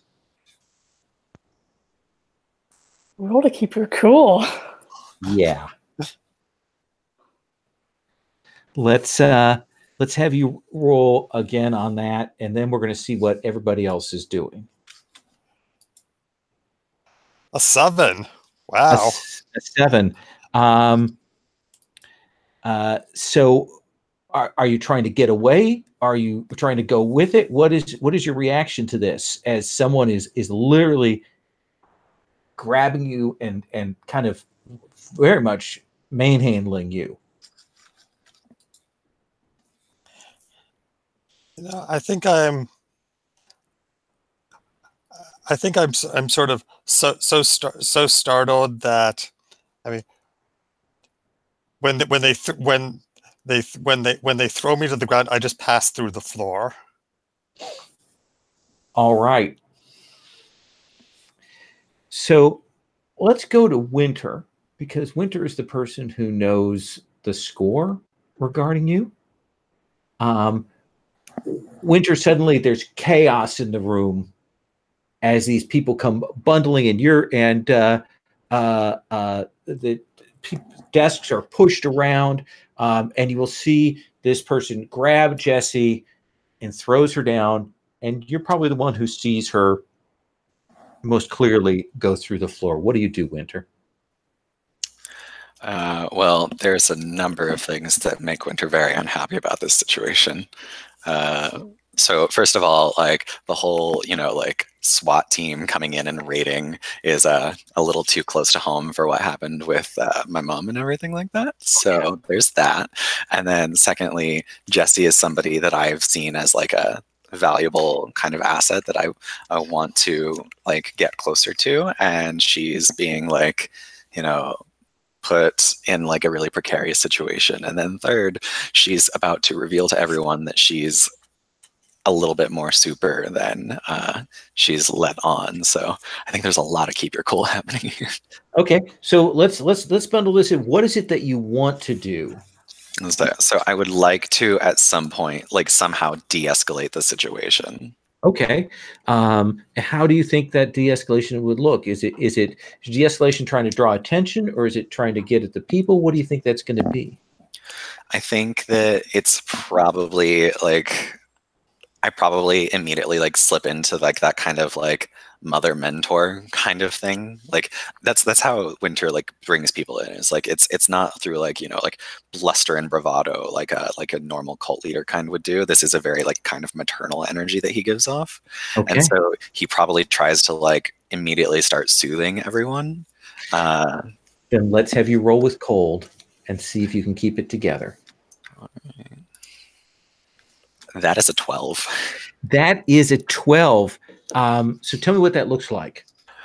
So is it okay if we play with the fiction a little bit? Like Please. Maybe say Yeah. like that like as I cannot control it at all, but perhaps like a little bit of my mother's like mesmeric voice kind of like leaks into what I'm saying, and like there's almost this like warmth that kind of spreads out to anyone who hears my voice.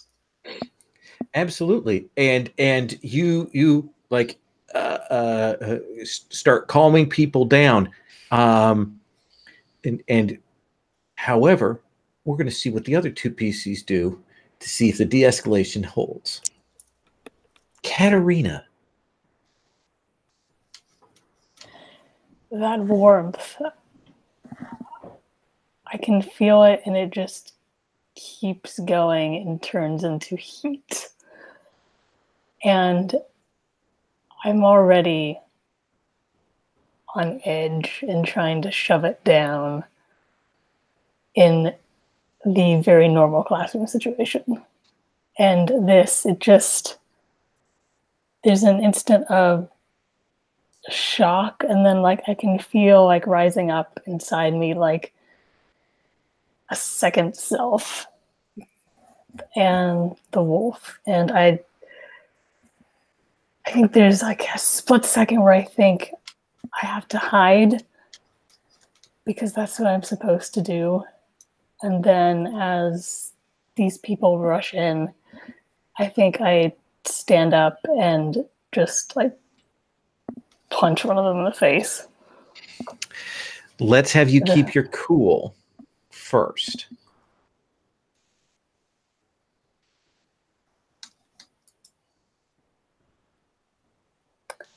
That is a 6.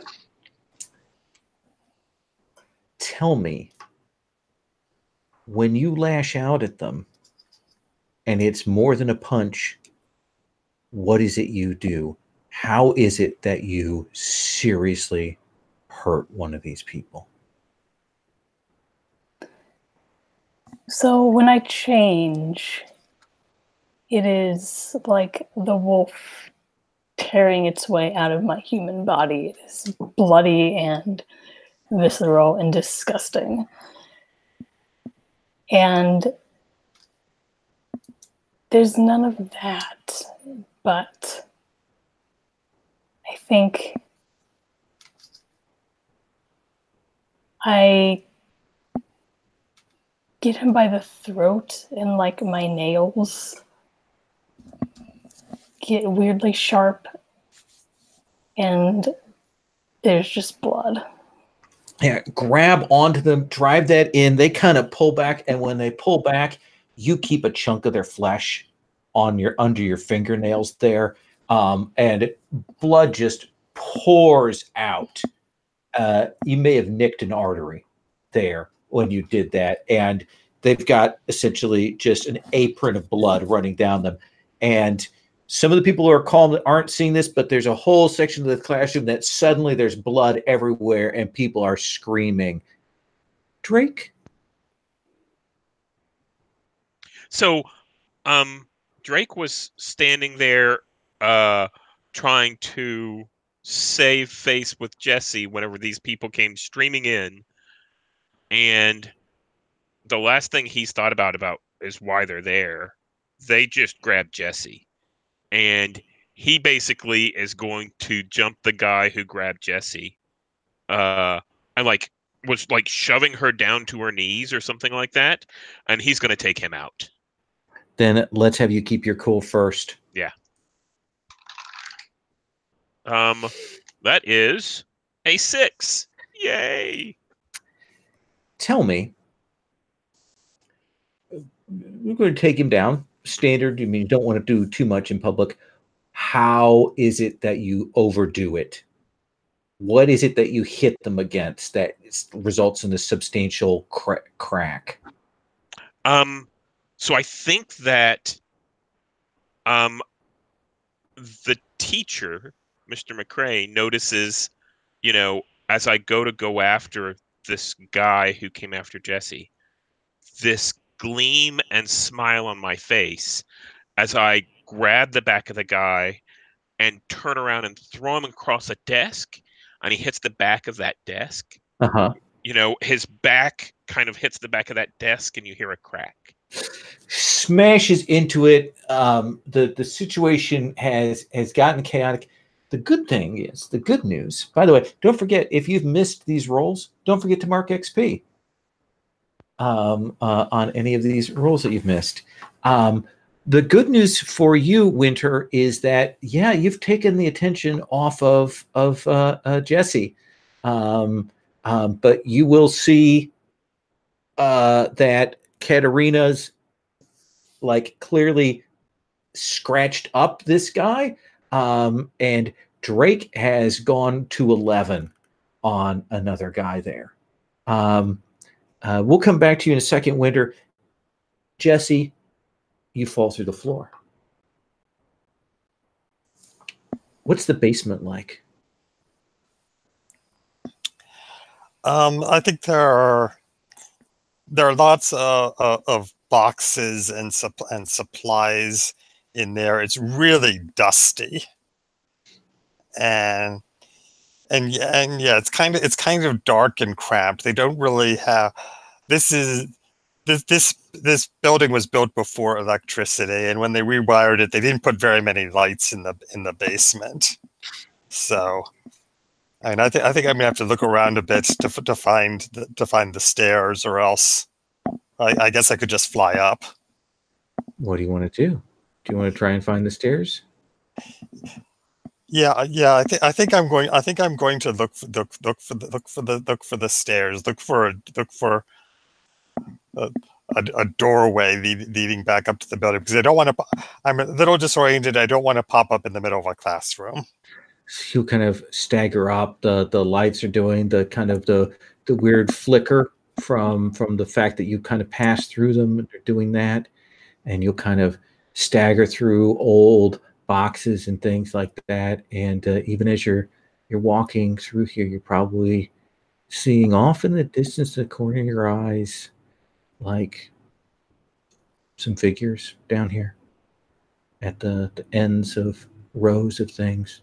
Might hear a little laughter, little giggles goes past there, and kind of fades away as you move along. And it smells a little bit like burning down here. And you'll make your way back up. Wow, Winter. Whoa. The people who are immediately around you, especially your crew of Chad, who are Billy around you, they're together, but the rest of the room is in chaos.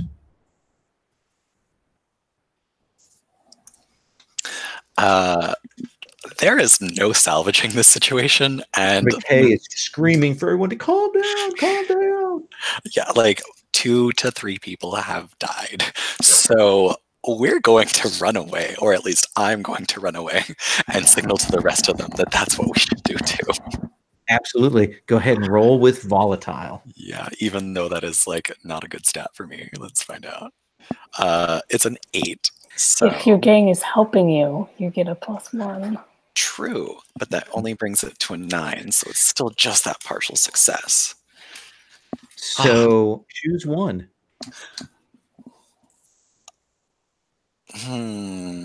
I think running into something worse right now would probably, like, how much worse could it get? But I want to see that. I think you run out into the hall, kind of scoot past, and you will see Principal Total Ben is standing right there and sees you come running out, clearly non-drill standard. And do you want to rush past her? Do you want to try and stop there?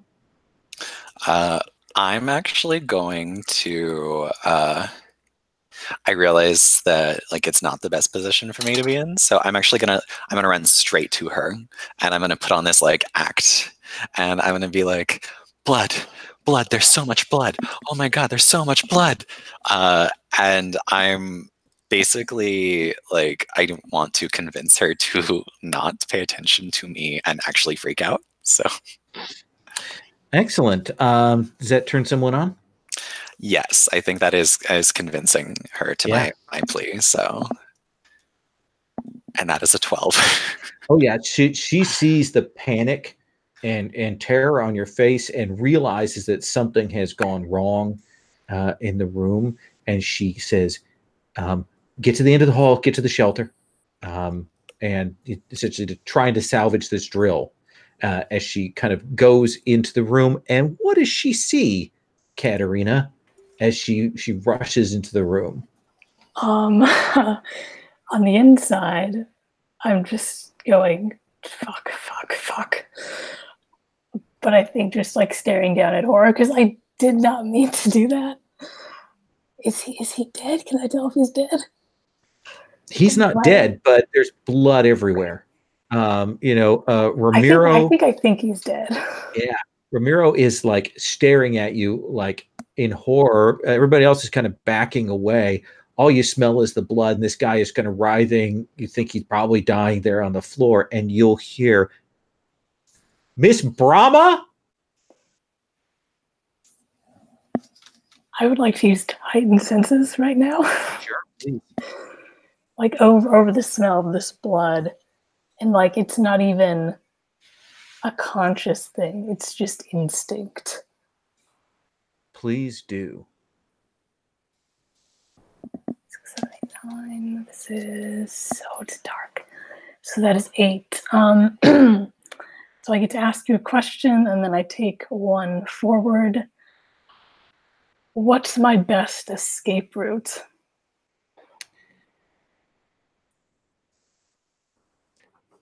Your best escape route for literally escaping is out the window.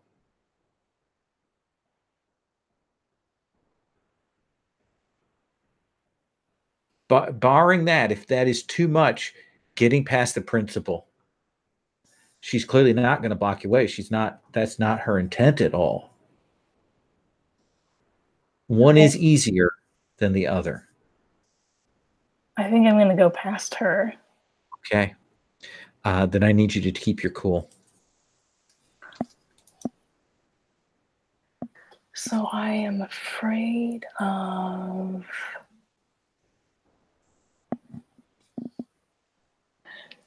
that what my family has told me that I must at all costs keep secret is not going to be a secret anymore.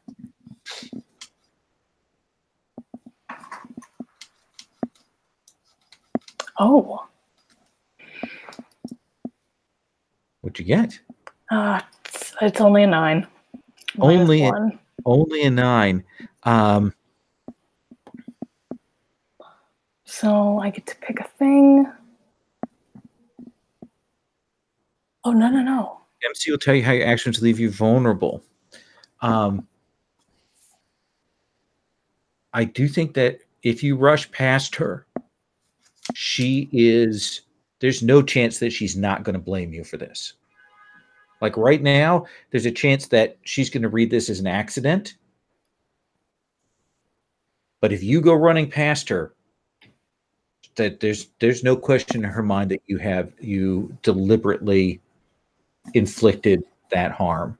Maybe you had a razor blade in your hand or something, clearly, because nails wouldn't do that. What do you think? Do you want to follow through? No. Okay. What does it look like when you what do we see?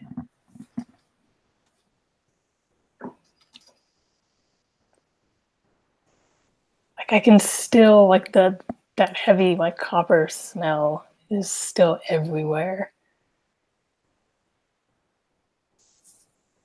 And I think it's very, very visibly just clenching my fists and my teeth and my eyes shut. And all of this just control. And you will see Nyesha, she has knocked her desk over. She's kind of scrambling. She's all legs and elbows and stuff, but she is over onto that guy. And now she's got blood all over her, and she is applying pressure to that guy's throat. And you can see some of the blood is kind of coming up between her fingers, but she's like, does anyone have cloth? Somebody have cloth? Something like that. Something to compress on here. Yeah, and I'll take off my jacket, which is probably not the best thing to use, but I'll shove it at her.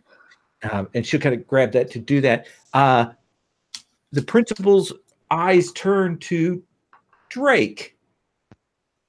Nice. I'm not sure how well this will work, but I want to talk through something to see what it would take to do it.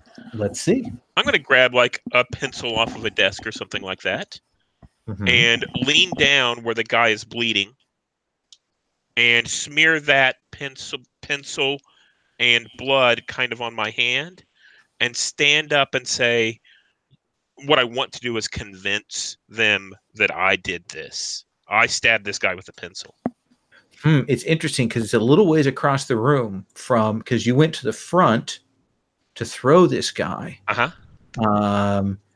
So is there any way I could convince them that it was me going on a rampage? Yeah, I think that is turn someone on. Okay. So let's see what that looks like. And this would be against the principal? This is against the principal, yeah. Okay. I rolled a 9, and I think I have a -1, so that makes it an 8. Okay.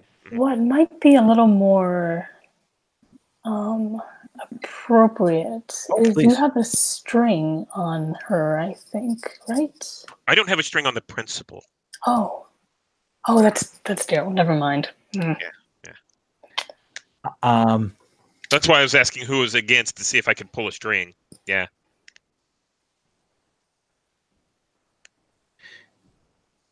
I don't think you're far enough away. She's not buying that. I think you're going to getting a string on her because she sees you by that other guy that you have thrown the sort of the leader that you'll now realize is the janitor, who is laid out. He's breathing, but it's that kind of hoarse breathing of maybe you cracked a rib kind of thing in doing that. She turns to you and she says,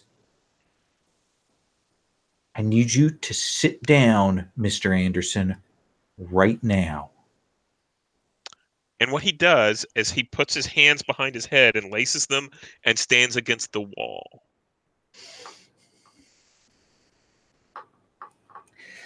Let's cut to Winter, Billy, and Chad. They follow behind you as you said. Did Iva come with you, or she was kind of across the room? What do you think? We grabbed her on the way out. Okay. So the gang of you, we'll see Jesse coming out of the basement. Yeah, so I think I'm gonna kind of signal to the gang that they need to go into like the safe room that the principal pointed out. But I'm gonna like run over to Jessie and like attempt to grab her hand and be like, "Laura, what have you done?" Don't call me that. Whatever you want me to call you today, what have you done? I didn't do anything. It's like, what were those guys terrorists? It was the janitor. It was a drill. And it's like Jesse sort of realizes that they sort of panicked over nothing. It's like, oh, did everyone see what happened? No, I think I pulled everyone's attention away, but it only worked because all frickin' hell broke loose as soon as you disappeared. Like somebody got their throat torn out, and then like the janitor like got stabbed. And you said it was a drill. It was a drill. And what kind of drill? It's apparently only a drill if the students realize it's a drill. But you should come with us. I'm sure that we can just say that I pulled you with us. Yeah, that will like the principal's already. I convinced the principal to like investigate the blood. There was a lot of blood, and if you come with us, no one needs to be the wiser. Thanks. I owe you one. Would that be a string? Oh yeah, I suppose it could be. And I do think you can get Jesse off to the side. Let me ask you this, Jesse/Winter. Do you think that Iva, Chad, or Billy, do any of them pick up on what has occurred in terms of she was up front and now she's come out? Did they see her come out of the basement or no? I mean, I think maybe they know that that I didn't leave the classroom the normal way, but I think maybe they don't know how I got out of the classroom. I think if anybody noticed something, it would be Billy. Billy is the kind who would notice that like inconsistency and like tuck that in her pocket. Yeah, I think she wouldn't talk about it though. Right. So Billy may know, but she's not talking about it. Her mouth kind of moves and she looks and she kind of sees that neither Chad nor Iva have said anything and doesn't follow through on that. We will cut to a little bit later.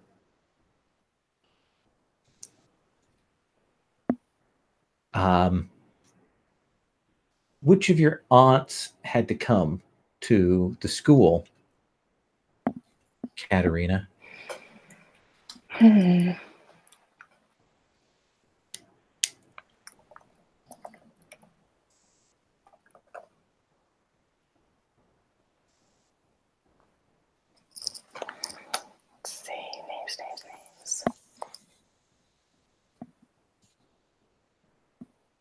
Isma is her name. Isma.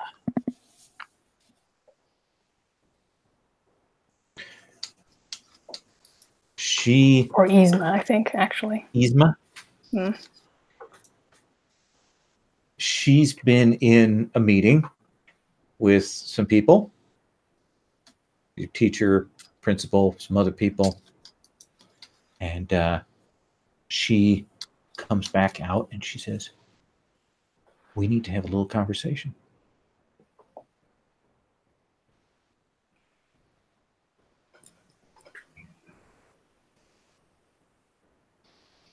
And she looks at you with all, and she does that thing where she pulls in kind of all of the air around her. She goes, the sort of the full vampire, and she says,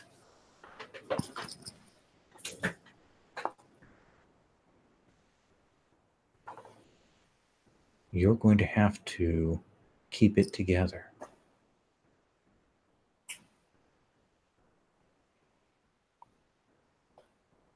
It was an accident. And you're very lucky that they handled this very badly. How do you mean? This is a very badly managed drill. They have a good deal of liability. Is he okay? I didn't ask. They showed me the scene and I got a little distracted. I assume he's fine. If he wasn't fine, I assumed it'd be more problematic situation for you right now. But as it is, when I say you're going to have to keep it together, is you're going to have to try and control it this weekend. I'm sorry. And there's an event on the full moon.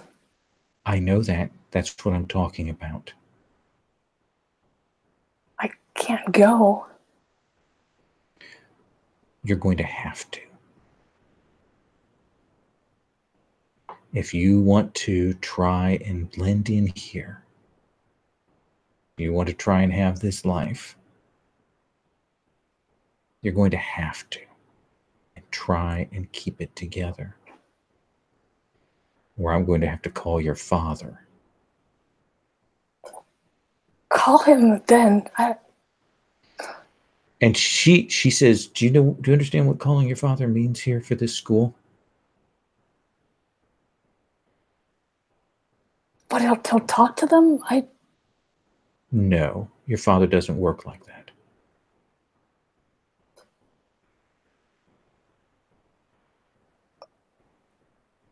I'll try, but if I can't, what then? Well, I've never expected you to be able to control it. I guess we'll deal with it. Your other aunt and I knew this day would come when you would become a problem.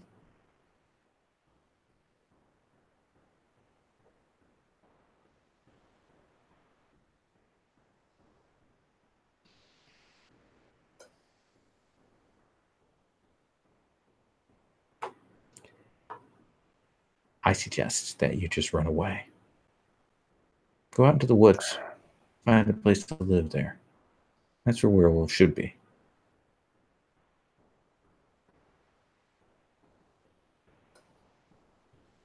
Fuck you. And then I'd like to turn and run away. Okay. Or keep my cool, I guess. Yeah. Not sure yeah. which is more appropriate. Actually, let's do it. run away. Let's do run away here because I think that is appropriate.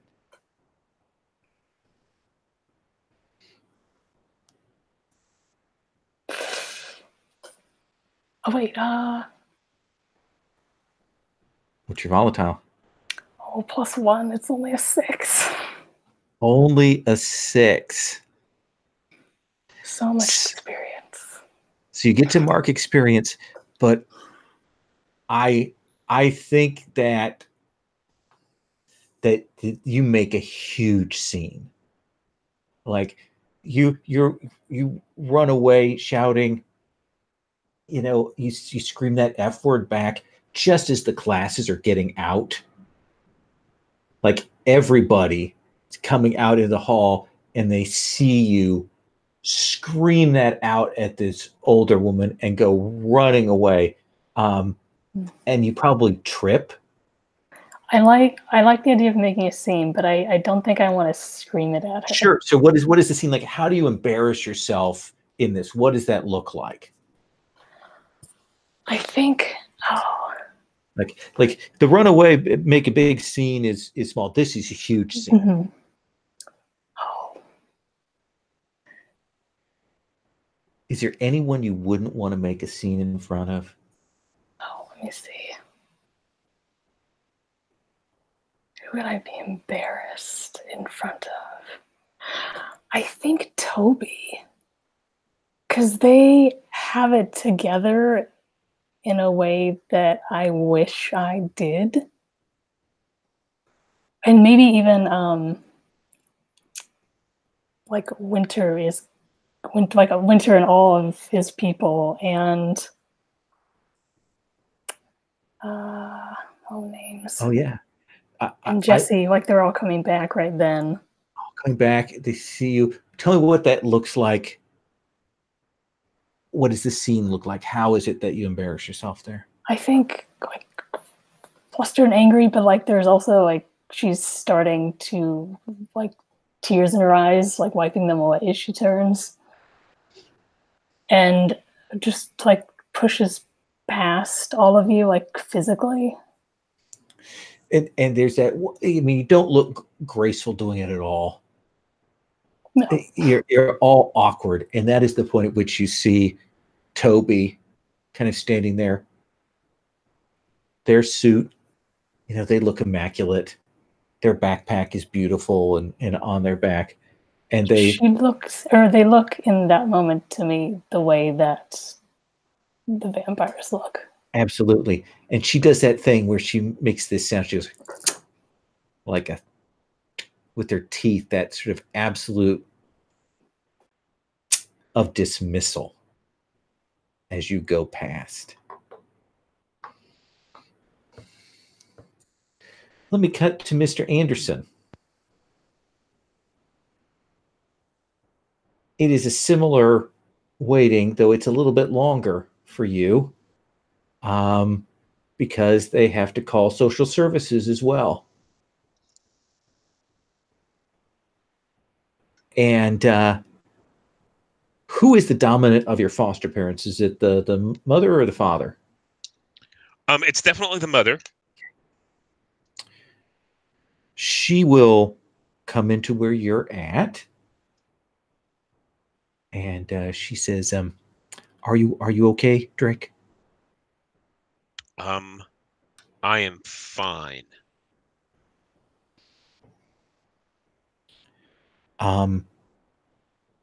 Well, you're very lucky. In that the janitor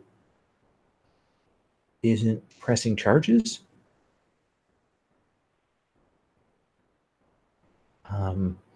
He says it was a misunderstanding.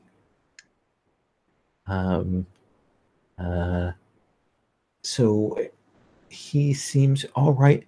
The principal was a little less forgiving about it. And your social worker, your caseworker is still speaking with her, but it was an accident, right? And I think that I think I'm taller than her, Sheila. And I think I lean over a little bit and I look at her almost belligerently in the eyes. And I say, those people shouldn't have been jumping kids.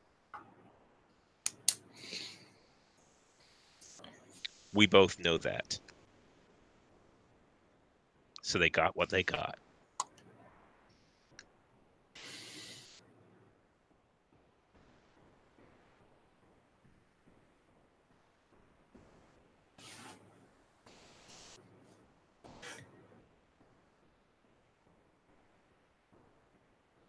I can't have you doing that under my roof.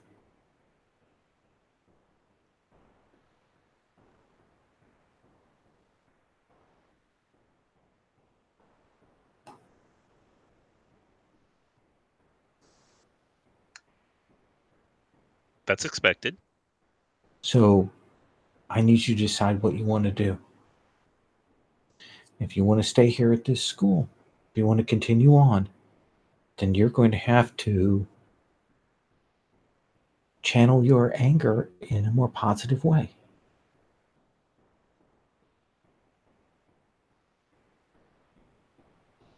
I've told the principal that you will volunteer to help out with the dance and will assist and do cleanup and all of those kinds of things, that you're very sorry about that.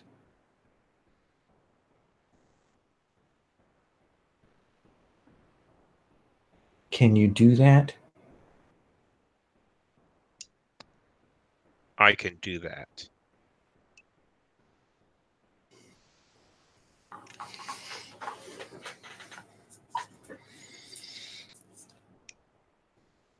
And she goes to say something else. Like, you see her demeanor change a little bit, but then she stops and she goes, okay, I'm going to hold you to that.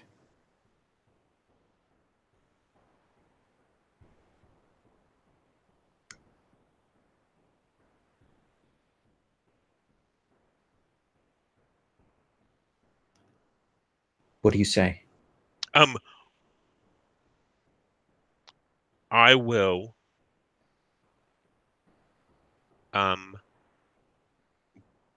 help with the dance and make sure that nothing bad happens, as long as you and your family treat me fairly.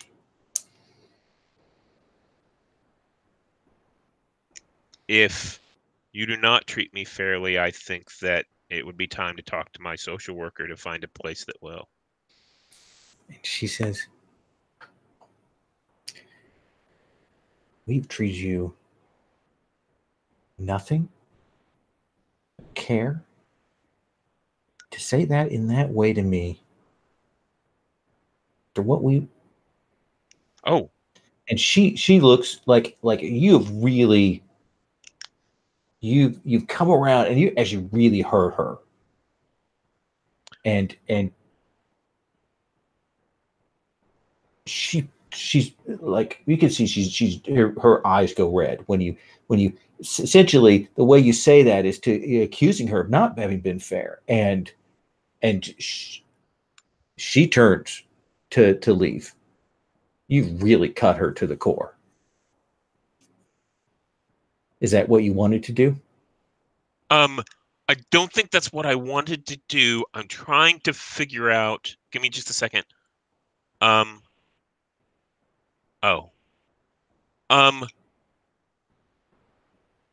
think I would recognize that and say, and realize that wasn't my intention. And I think he would step up as she walks away, and he would say, he doesn't grab her or anything, but he says, Sheila, you have been fair. I understand that. Let's have you keep your cool, because you're trying to act and not just absolutely emotionally destroy her. Yeah. That is an 11. 11. Yeah. So you do that, and she stops and she says, you need to think before you say things. Let's go home.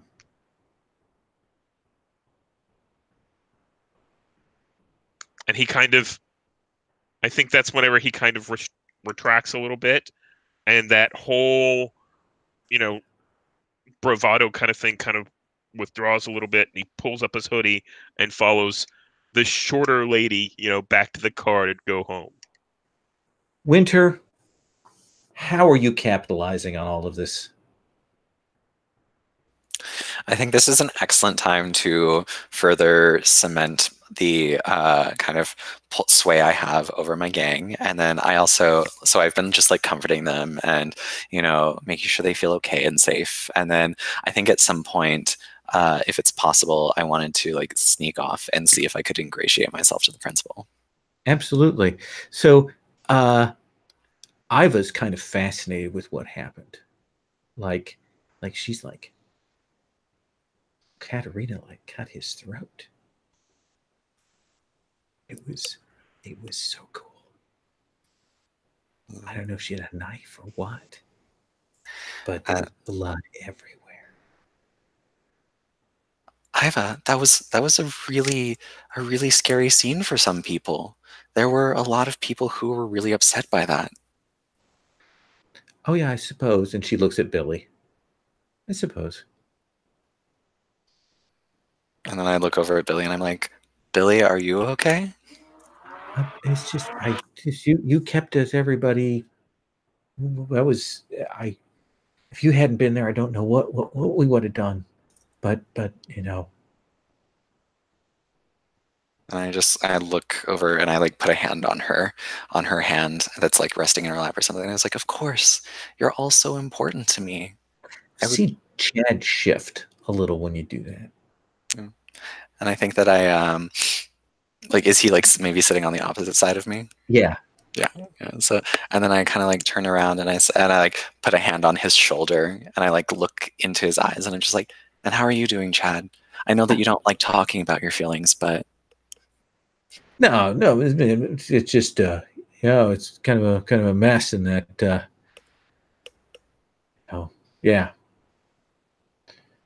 boy, that Daryl or Drake's he's a piece of work.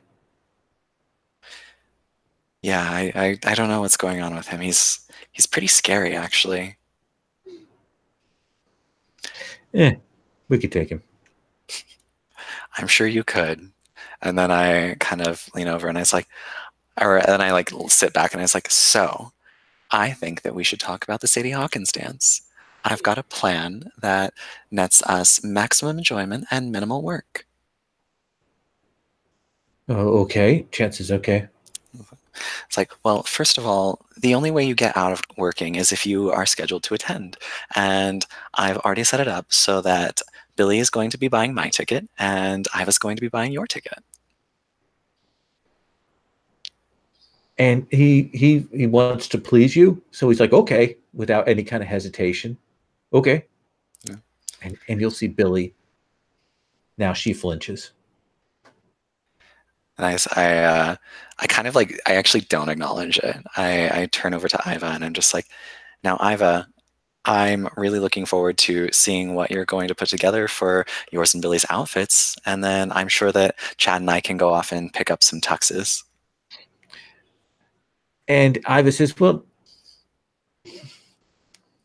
I suppose I can work with that. Points at Billy. I leave her in your entirely capable hands. And you want to go talk to the principal? Yeah, I think let me check in with Jesse first, and then I'm going to come back to you, and then we're going to kind of circle around. Mm-hmm. Jesse, what's your fallout from all of this?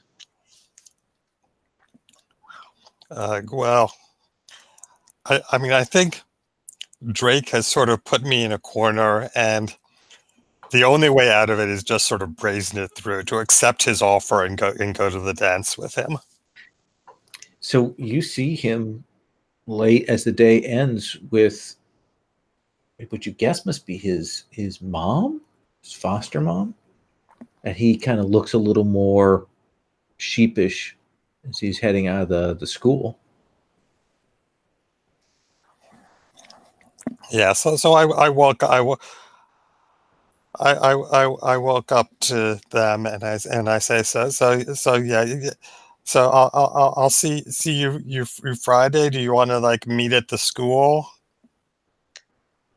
And so Drake kind of stops for a second and he looks back at Sheila. And then he looks back at Jesse and he says, and I think he turns to Sheila and says, is it okay if I still go to the dance with her? And she's like, yes, absolutely. Yes. Hello. Hi. I'm Sheila. You can call me Sheila. she takes your hand. It's nice to meet you. To Jesse.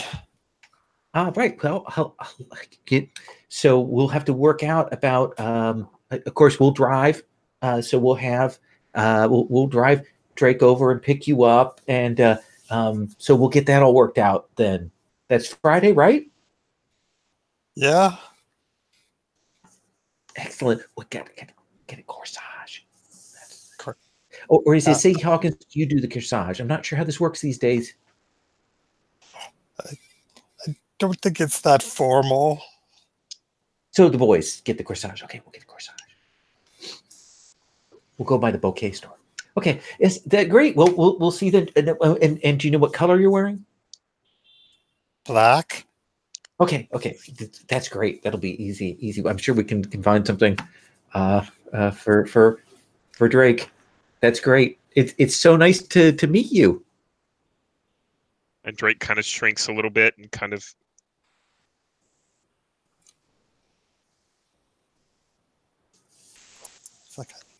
It's like I whisper into Drake's ear, I don't have to get dressed up for this, do I? No. Not if I can, not if you let me wear a hoodie. Absolutely. Deal. Well, bye-bye.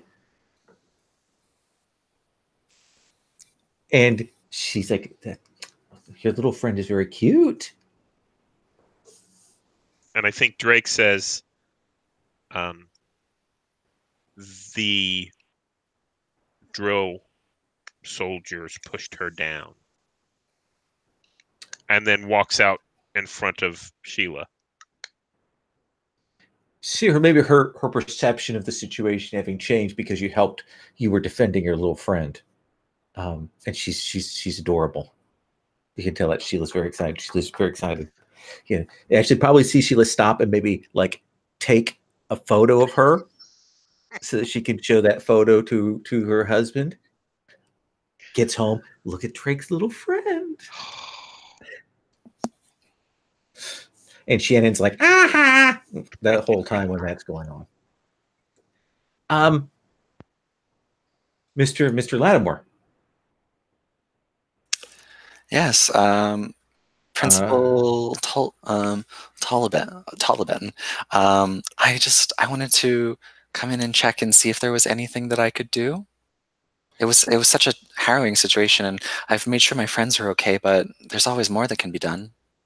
I appreciate you getting some of the class out, leading them to safety.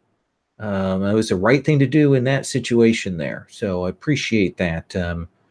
Showed real leadership. Well, thank you. But I just did what came naturally, and I hope that if there's anything else I can do, you'd let me know. I would, I want to thank you, and I think it was cool heads like yours that helped kept that situation from getting too far out of hand. Certainly, it's been a day of overreactions. That's it. And I say, and I kind of laugh, and I just like, yes, it was rather overwhelming, but I hope that this means that the dance is still on. It definitely is. I hope that you'll be attending. Oh, most certainly. Excellent. You should really. I know you're rather new to the school, but maybe you should consider joining the student council. I was just thinking that might be a great way to get involved. Absolutely. We need more students with your kind of attitude in positions of leadership here. Well, Principal Taliban, can I take that as an endorsement?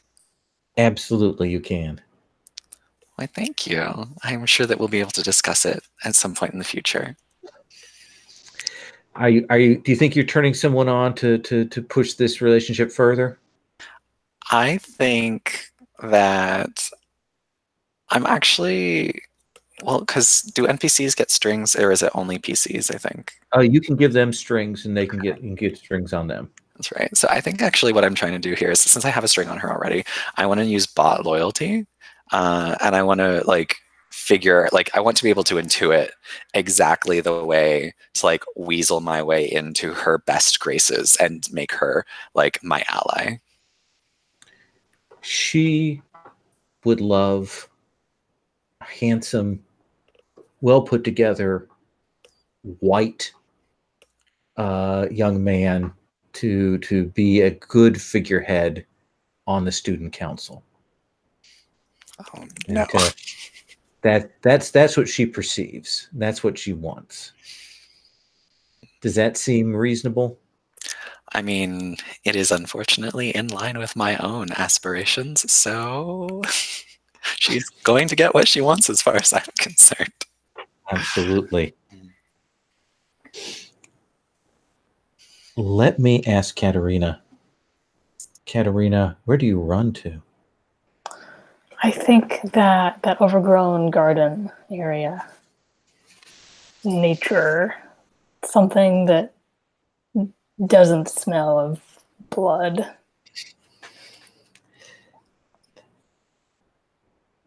And I think, like, I'm just, after like fighting my way through all of these plants to like the open area people have kicked down and flattened out, I think I just like start ripping things up, but like purposefully. Like in my mind, I am making this place better and more habitable. I'm like kicking aside garbage and tearing up weeds. Just something to do physically. And there's definitely, we probably will see some of the detritus from Winter's activities the night before in the path of your cleaning. Let me ask you this, though, Katerina.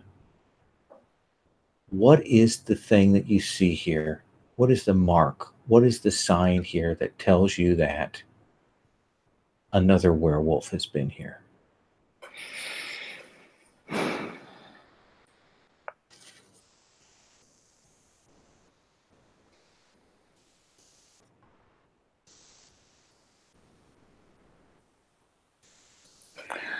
A pile of skin from when they changed. And sometimes you eat it, but they didn't eat it. That is wonderfully gross. I love it. Yeah, you'll see that. And it's not yours. Have you come across other werewolves before here?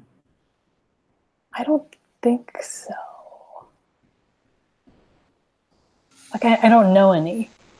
And what's your in reaction? My personal life. What's your reaction?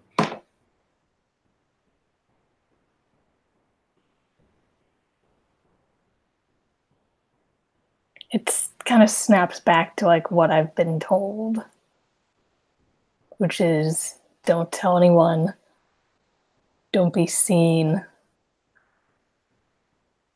And I think like I back away and like start kicking dirt over it just to cover it up. And like if I can't see it, it's not there. Excellent. I think that dirt kicking is probably our final moment, our final shot for tonight, if that's all right with you all. Is there an end of session for this? I can't remember. Not really. No. But you've all got your XP from all your fails. I didn't fail once, actually. Oh my gosh. Everyone else certainly made up for that then, Daryl. So what we'll do next time is I'll check in with everybody about what they want. We'll do some home scenes to kind of start things off, or outside of school scenes, and then we'll see how far we want to move forward. If we want to go straight to that Friday, or if we want to have some time to deal with the Thursday. And I'll check in with everybody. Does that seem reasonable? Now that is going to be in 2 weeks, because next week is Origins, so we won't be here for that, but we'll be in 2 weeks' time. And we'll do Stars and Wishes then after that session, if that's okay. Questions? Anything anybody wants to say? I have something. Sure. I was thinking about one of your intro questions that you'd asked me during character development, and you asked about my parents. Uh-huh. And I said I think there was violence there. I'd like to flesh that out a little bit, saying that I think they were supervillains, and I don't know. So I think that whenever Sheila said, started to say something, or they have access to my file, so they know who my parents are. Maybe I don't. She has serious concerns. She's Yeah. really afraid that you're going to go down that road, but she doesn't want to be the one to say it. Yeah. All right, I'm going to stop the broadcast.